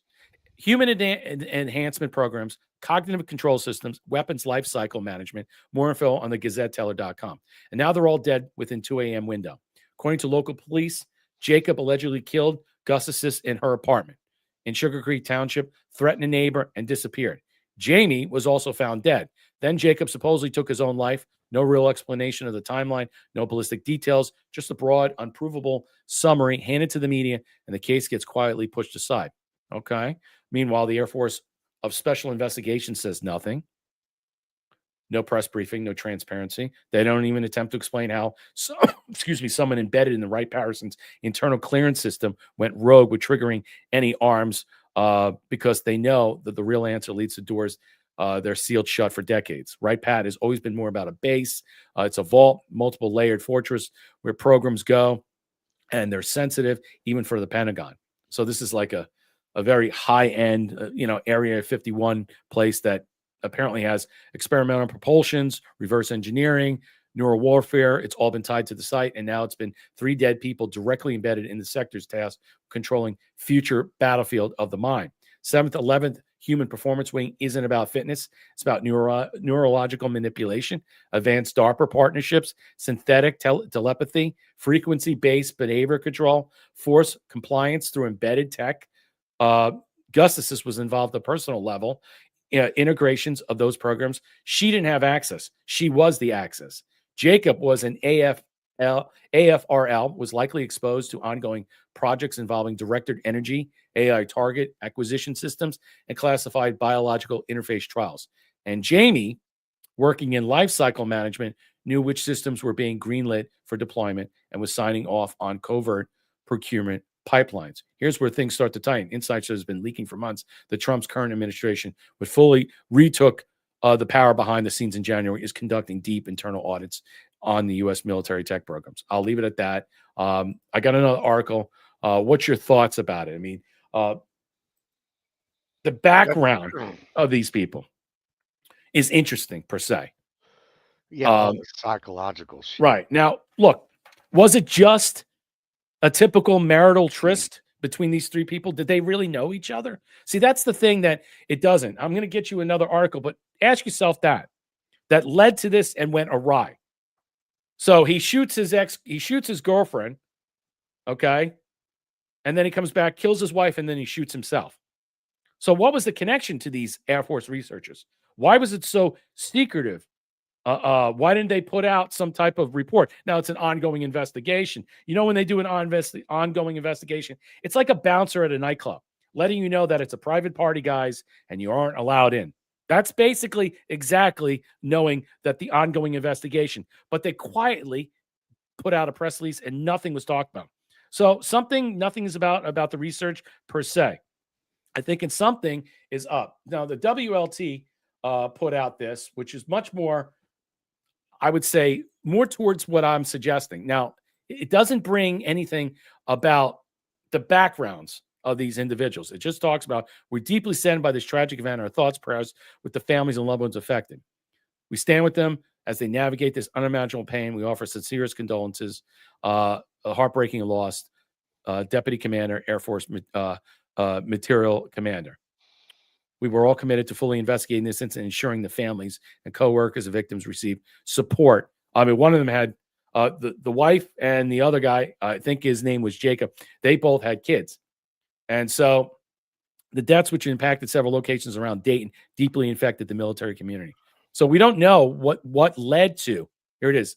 Jamie Gustis is 25, worked there. Jamie Pritchard, 33, worked in the Air Force, and Jacob. So Jacob supposedly had an affair with one of them, okay, which was Gustis. And then after he kills her, he goes home and kills his wife, and then he shoots himself. That's an odd way of saying something that, and you have 2 kids? I don't know. Police say the exact location of Pritchard's murder is unknown. Before taking his own life, he opened a trunk of the car so the officers would discover his wife. Police said taking his own life, he opened the trunk of the car so officers would discover his wife.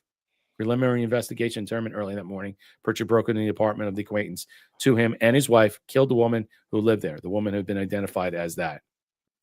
What's your thoughts? What's your thoughts? Man.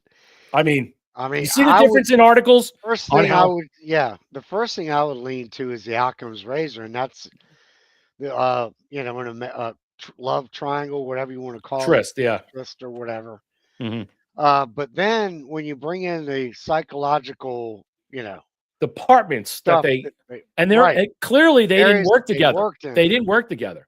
Did they know each other? That's the question I asked.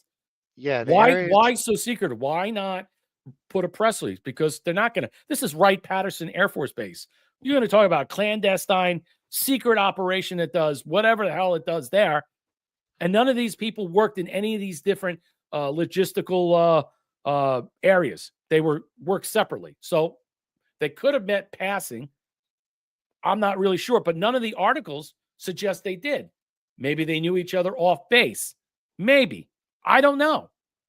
Something to think about. That's not even discussed there, but it's an ongoing investigation. So how much the Air Force is really going to tell about this is probably none. All right. And the police are only going to label it as what it is. He went batshit crazy. The kind of work that they were involved in says a lot. It does say a lot.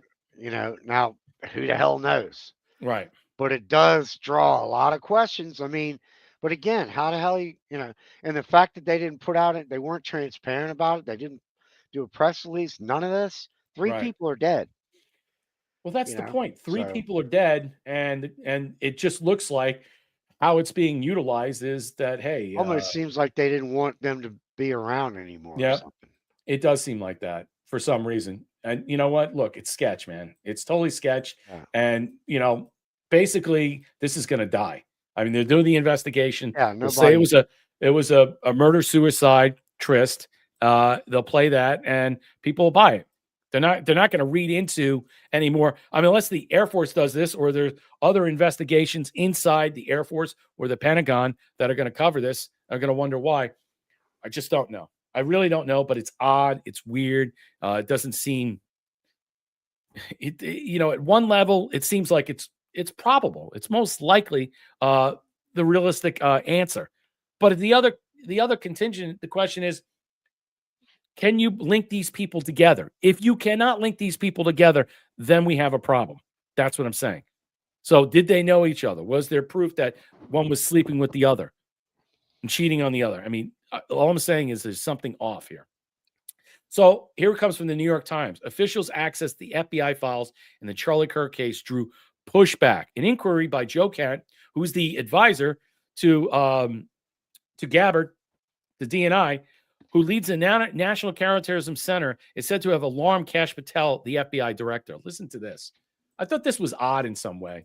Why would Kash Patel push back about this? The head of the National Counterterrorism Center examined the FBI files in the last weeks to investigate whether the man charged with assassinating Kirk had support from someone else. Fair assessment.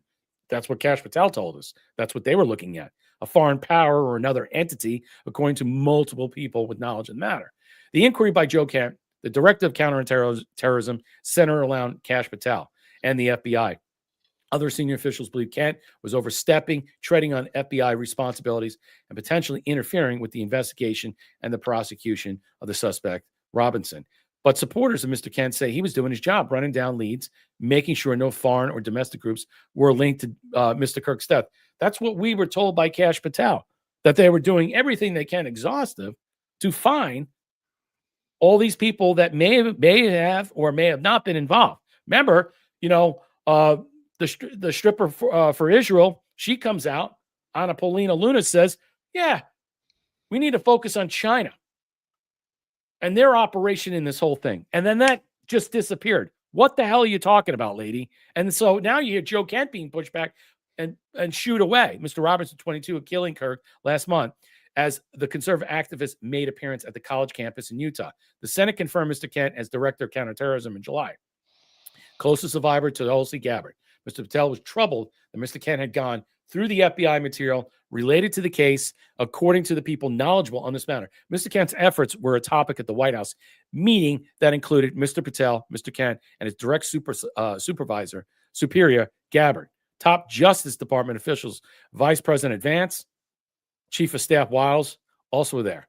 These people also spoke to the New York Times about the matter. People interviewed by the Times were granted anonymity, speak frankly about the internal dynamics in the Trump administration. The FBI and the Justice Department generally kept a tight control over evidence in the criminal case, particularly when they were preparing for a trial in which government documents may have to be turned over for defense. Interesting. Since Mr. Kirk's death, White House officials have pressed for sweeping federal investigations of liberal groups and donors, and some of the president's allies outside the administration are convinced the killing is part of a broader plot, despite a lack of evidence that has been presented to support that.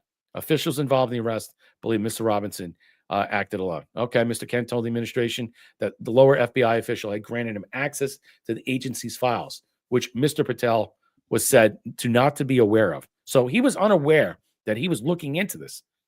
This doesn't look good for Kash, I can tell you that right now. In response to the question from the Times, Mr. Patel and Gabbard released a joint statement, didn't address the debate over Kent's inquiry, and sought to portray a unified front. Okay, but multiple people say the tensions over Mr. Kent's work persisted for some time and were part of a broader set of issues between Gabbard's office and administrative agencies. The meeting that Kent attended at the White House was one of two intended to ameliorate tensions between the FBI and Mrs. Gabbard's office. The people briefed on the matter earlier, the one which focused on multiple issues, including the killing of Kirk, was so tense that a little was accomplished. Wow.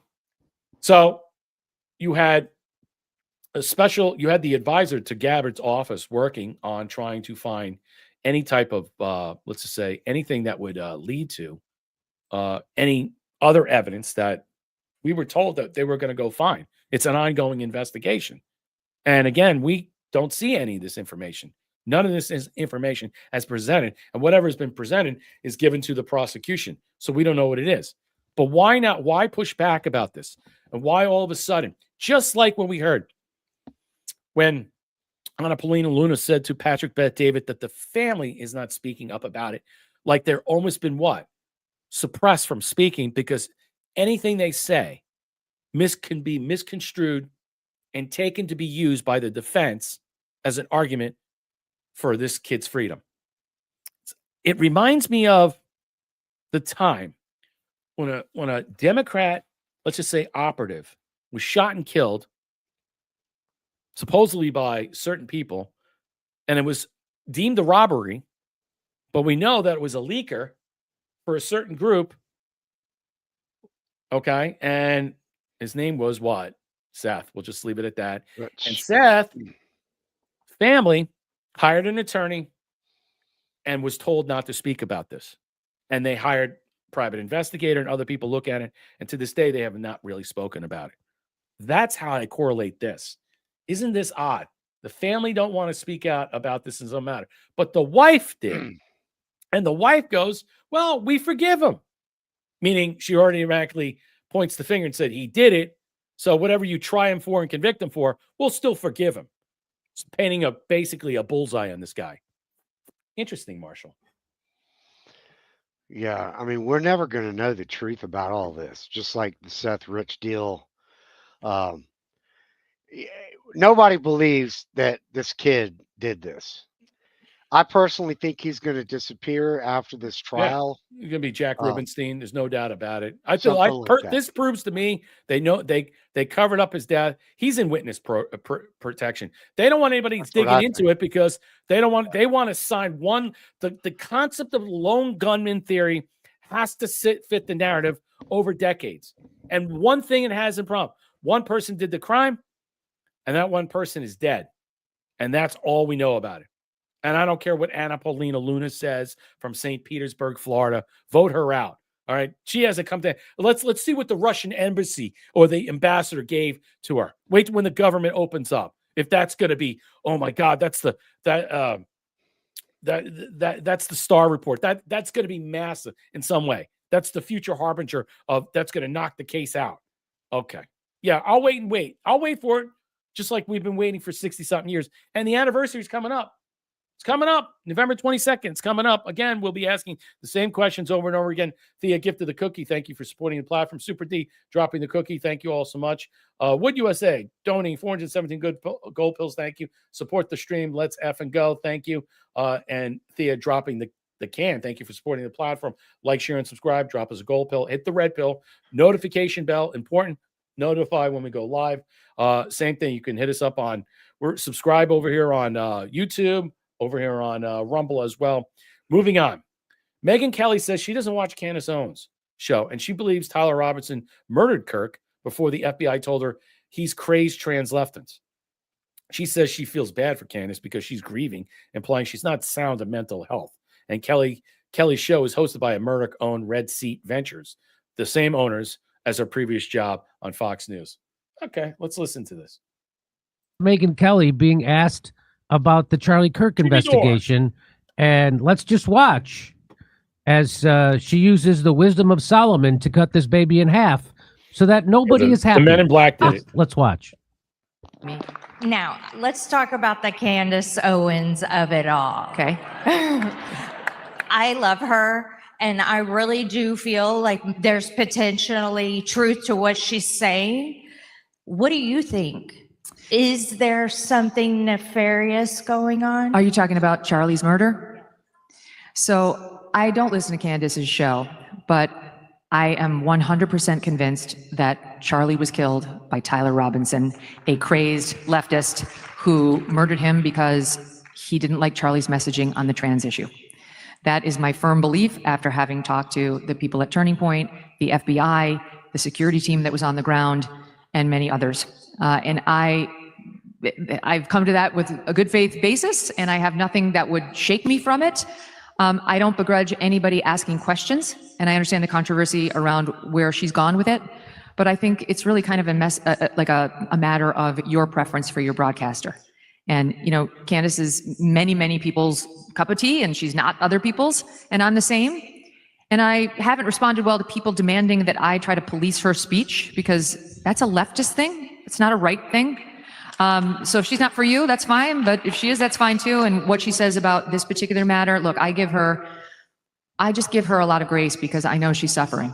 I know she really loved him. And I think this has been very hard on people who actually knew Charlie and really loved him. Oh, thank you.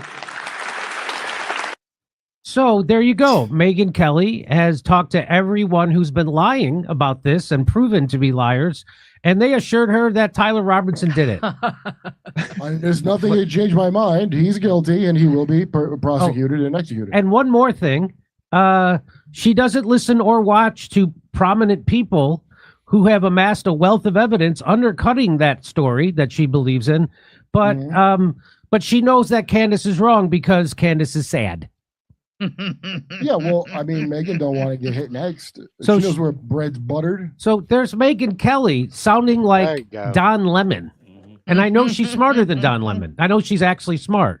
So what Megyn Kelly's doing there is not being honest. And I don't want to say she's a full-blown liar, but she's lying right there. Because there's no way in hell she actually believes the bullshit story that has been told.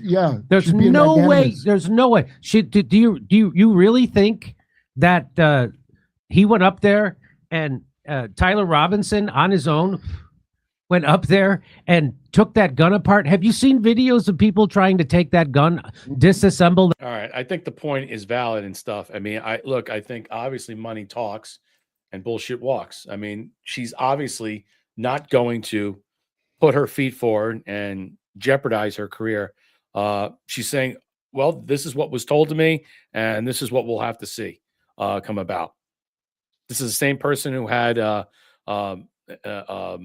WikiLeaks on, asked about Seth Rich when she was on Fox News. She had a guy with, well, I'm not going to say it, but anyway, the point is, how far is she willing to step over the line to really cross the line that could hurt her financially? I mean, I think at this matter, big names were told to stand down about this and let it be and let it ride out. I think so. The question is why? And maybe we'll know and maybe we won't know. Again, this will be part of the annals of history as it's being choreographed right in front of our eyes. Nothing changes. All right. I mean, the idea that truth comes out, is something about the perception of truth. Whose truth is it? And the timing of the truth. Again, the JFK stuff, I don't care what Anna Polina got from the ambassador of Russia. Don't care. Okay? Because you know what? I don't believe her. I don't believe James Comer. I don't believe the other guy who sits on the chair, Jim Jordan. They always have stuff. And you know what? They release and get it out. But nothing comes of it. I will give Comer this. It's now in Pam Bondi's court about what we're seeing about the fraud and the auto pen. It's up to the Justice Department to bring it forth to a judge to finally get a ruling on that, to see if not the auto pen is legitimate, is a valid way of doing business and signing off presidential edicts like executive orders and pardons. Not to mention all the other bullshit that was signed in there, including federal judges who have what? Lifetime approval to sit on these benches forever. Yeah, let's make sure that we just automatically say, yeah, the auto pen is okay. And that's it. That we should just accept that and move forward. No, they have to actually make an argument. This has to be brought to a federal judge, maybe to a circuit court judge, to make an argument to legitimately, I think, fight the idea that the auto pen, okay, is illegitimate. And the fact is that if you could show, based on the corroboration and testimony, that there was coercion there, that he might not have been fit enough, and that he was not aware in any aspect of this. Is Biden going to have to testify? Yeah, good luck getting him to testify. All right? If he can remember anything anyway. What difference will that make? They're going to have to go another route to show whatever these 100-page documents of stuff they didn't talk about to prove that everything was fabricated from the stolen election from the get-go. And that is just part of it. That's just one of many parts, Marshall. But as for this, she's paid off, man. They're paying off all these people, these influencers or whatever, to shut up. I still think that it was staged. I think it was choreographed, and then they don't want any of that getting out, good or bad. Right. So, if he is dead, same thing. So, but she knows she's lying. She knows it's not. Yeah, I mean, look, I trust little more people every day, and I don't want to be around any of these people anymore and stuff because you can't. I mean, if you're just going to accept what the FBI said, then you're accepting the JFK. You're accepting everything else, regardless, whatever this is. Oh, I don't see anything else to show me that he didn't do it. Well, that's the whole point. Giving you enough transparency to quench your thirst. So that way, well, this is what we have, and there's no smoking gun there. So there's your answer. Yeah, she said they told me. So yeah, they told me. Yeah, it's got to be true. It's got to be true. Like the guy said, she knows who butters her bread. Right, exactly. Good way of explaining it. We'll get in a couple more things, and then we're out of here. I want to mention this because I think this is. We talked about Jennifer Welch. She's a liberal podcaster, and she's been saying some horrible things about Charlie Kirk's death, talking about nasty lady. Let me tell you, this broad right now is saying, look, they want us. Listen to this. This is where the violent rhetoric is escalating. and it's not stopping. It's not. It's continuing on. From the podcast, I've Had It, which sounds happy. The podcast host is Jennifer Welsh, and she started with playing a clip from the No Kings rally of a woman supporting the murder of Charlie Kirk. Listen to this. Cut one. Him is horrible. Horrible. Charlie Kirk is horrible? Yes, I'm glad he's not here. You're glad he's dead? Yes. Why would you say something like that, ma'am? Because he was horrible on the campuses, the college campuses. Good argument. So listen up, Democratic establishment. You can either jump on board with this or we're coming after you in the same way that we come after MAGA. Period. Stop missing out on these big rallies.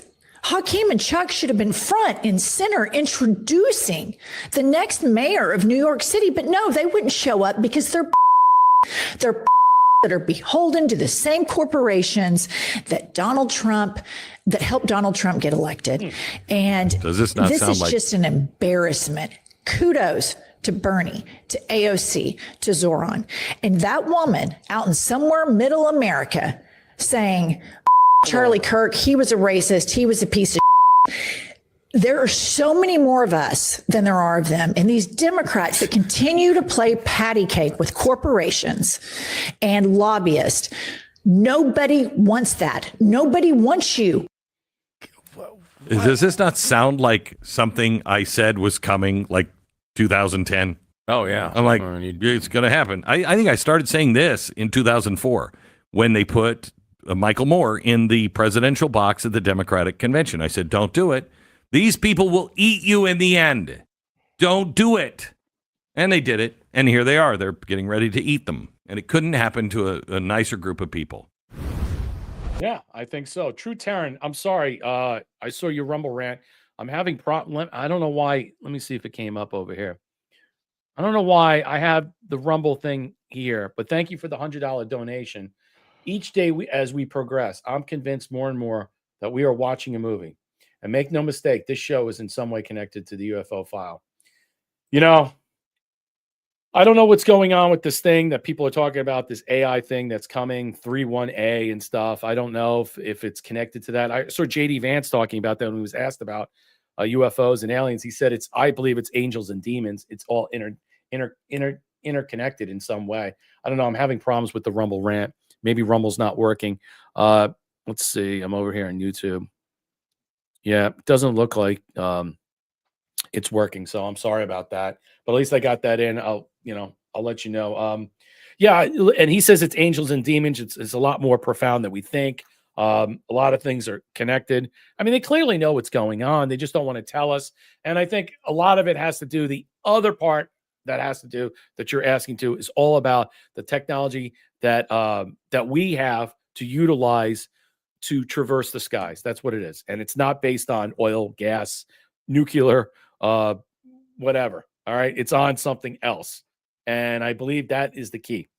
Once you put that in the market, everything will crash. That's why you're never going to get that. It's the same thing with certain things. That's why the cures are slowly coming out. People are starting to find ways to cure cancer. The idea that you can't cure cancer today is out the window. It can be cured. It was subverted, and they still continue to do that. That's the push. That's why companies like Tylenol are being sued right now.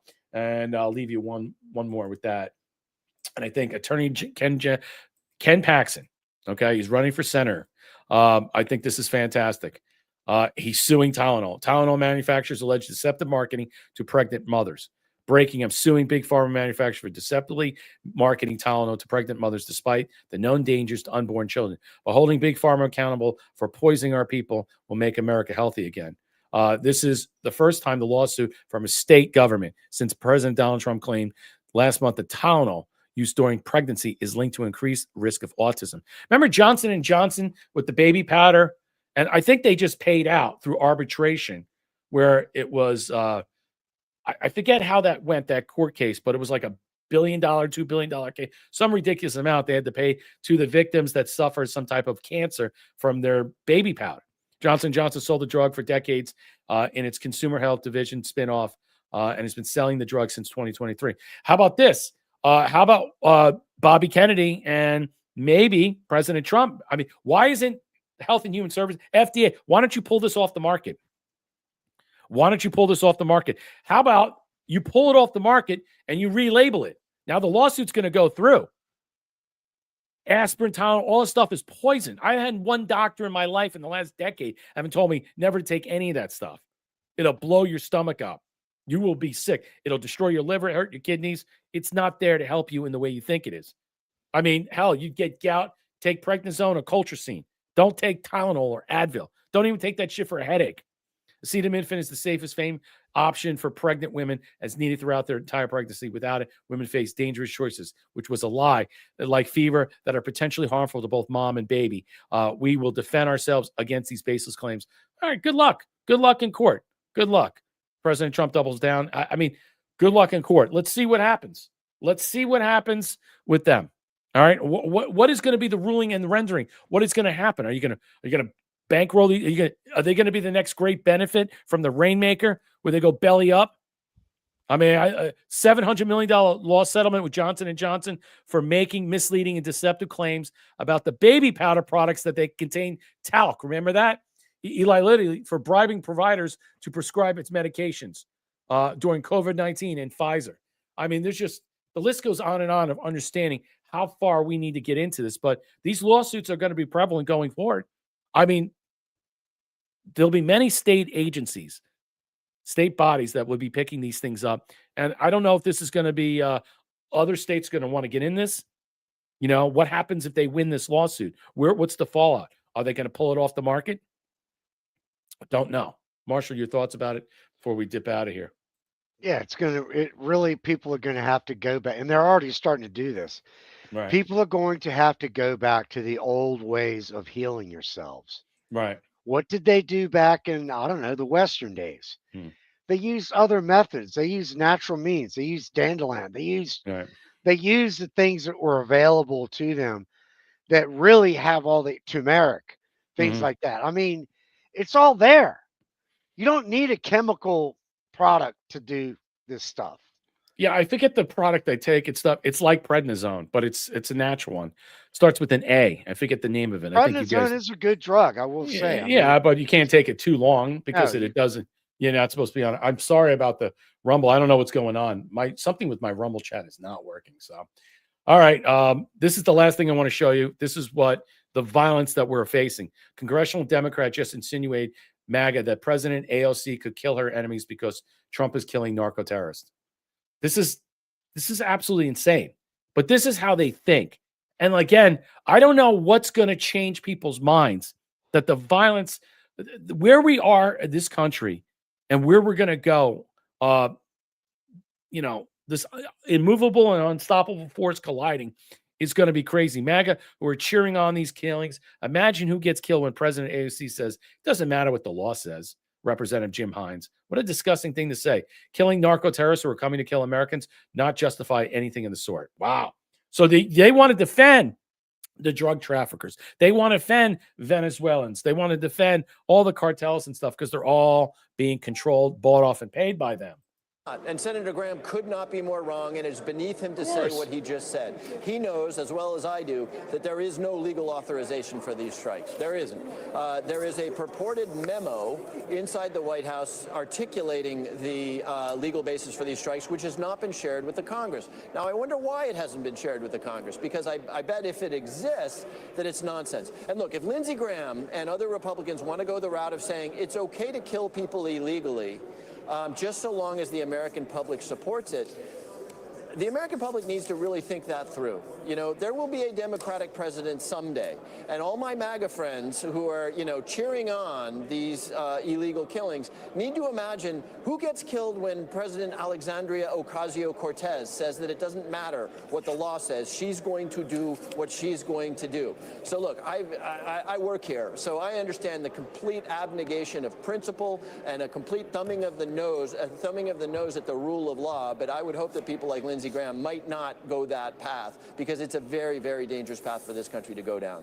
All you have to do is look at who these people are there, let's just say, getting paid from. All the people putting money in their coffers and stuff.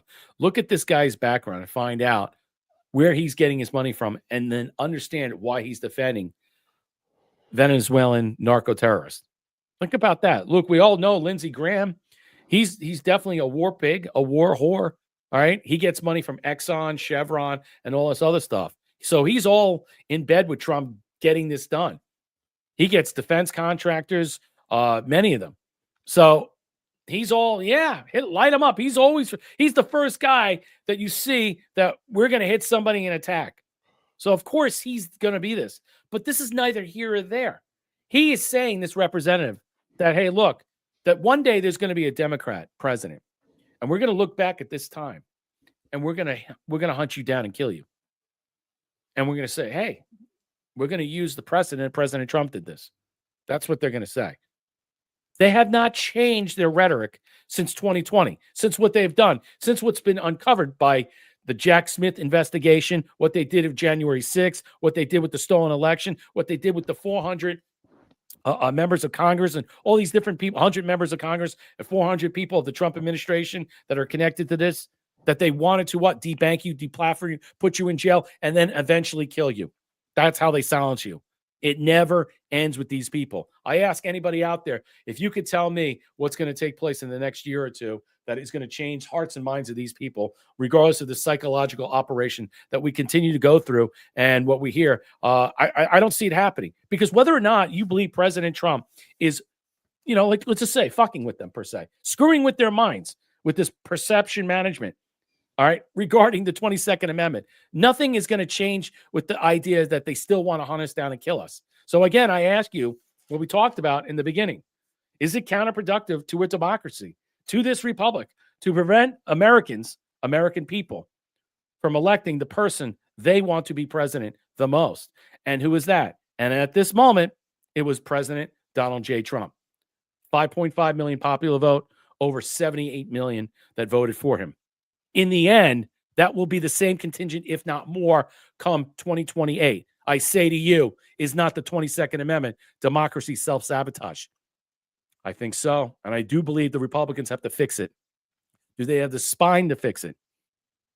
Are they going to swim downstream and collectively be the big wussies they are? Because the key to understanding what took place in February 51 was the end result, because FDR said, I'm going to buck the trend. I understand what my predecessors did, whether Woodrow Wilson finished a term or not, or he died, and this and that. The point is that I'm going to go 2-3 years. Well, his attitude was, but many argue term limits can hamper and impede, constrain, and cripple, but a logical, steady hand of rational leadership during an emergency. And that's what FDR felt. Whether you felt it was otherwise or not, during World War II, that they preemptively allowed him to run for that third and fourth term because we were at war, I think was what? The grift and the graft during that time space that no one wants to talk about at this moment. Was Teddy Roosevelt, FDR a great president? No, he wasn't. Look at half the social programs we have today.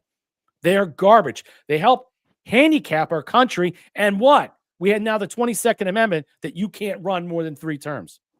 Again, I ask you, where are we today as this country? A lot of things have to change, or we're going to be stuck in the stolen situation again. Marshall, your final thoughts before we dip out. Yeah, I noticed that representative didn't talk about the drones that killed all kinds of Americans and other people when Obama was president. Right. He didn't mention any of that, but he made it very obvious that he is getting money funneled through, I don't know, various proxies from the drug cartels. I believe that our own Congress people up there on Capitol Hill are taking money from the drug cartels, no doubt in my mind. Indirectly or directly. Yeah. More than likely through proxies. But yeah, this shit is coming down, and they know it. And I think that's one of the reasons why they don't care about reopening the government. No. Because they know their shit's done. That's what I think. Well, it's not. I think it's, I think this is their out. They're scared of what's to the left of them, the progressive left. They're also scared of many other factors, and I don't think it's going to change. But no one's also talking about, look, it might be something else. And I don't think we're really talking about it. We just don't know. We don't know exactly what is happening and why this. I mean, could they just dip out completely? I mean, the House is still there. You said many people back and forth at the House and the Senate every day trying to vote to get it operational. So it's not like people are away and hiding. All right. There are there every day, 13, 14 times they voted and to pass the CR to open it and didn't happen. And I dropped the gold pills. Thank you so much. Thank you, Thea, Senor Polo, Wood USA, and everybody else dropping gold pills and stuff. True Terran, I apologize for something's going on with my Rumble chat. I'm going to have to look at, but thank you for the $100 Rumble rant and your commentary. It just disappeared now. I don't know. I see you over here on my commentary on my StreamYard, but it doesn't show up. It's like something had happened to it. So I apologize once again. All right. Well, that's our show for tonight. I might do a show on Friday. I haven't decided yet. I'm not going to be going to my location where I had to go to. So there's a good chance I'll be doing the show on Friday and stuff. That's it. Help out Marshall, Ko-Fi.com/SurfDog74. We will see everybody on Friday at 7:30, most likely. Take care. Have a good night. Marshall, any thoughts before we go? No, I mean, we're seeing it all just come together. Yeah. This looks like that this government shutdown, I really do think that the Democrats are at the end of their wit. And that they have nothing to lose, Brett. Nothing to lose. I'm worried about air traffic controllers. I'm worried about people not getting paid because, I mean, I understand this has got to go on. This has got to crush one area. Where are we going to get with that? What's going to happen come November when you get Thanksgiving? I mean, you could have massive delays, cancellations. I mean, screw up the whole holiday. I mean, that's what I'm saying. Drive. If you have an opportunity to drive, or just don't go. That's my attitude. If you don't have to, then don't go. Probably be safer that way. And that's my attitude. Good night. Ciao, Bella. Wish everybody. I hope it's cool. Let's be cool out there. Hope it's all cool out there this week coming up. We'll be in the 50s. Good night. Good night.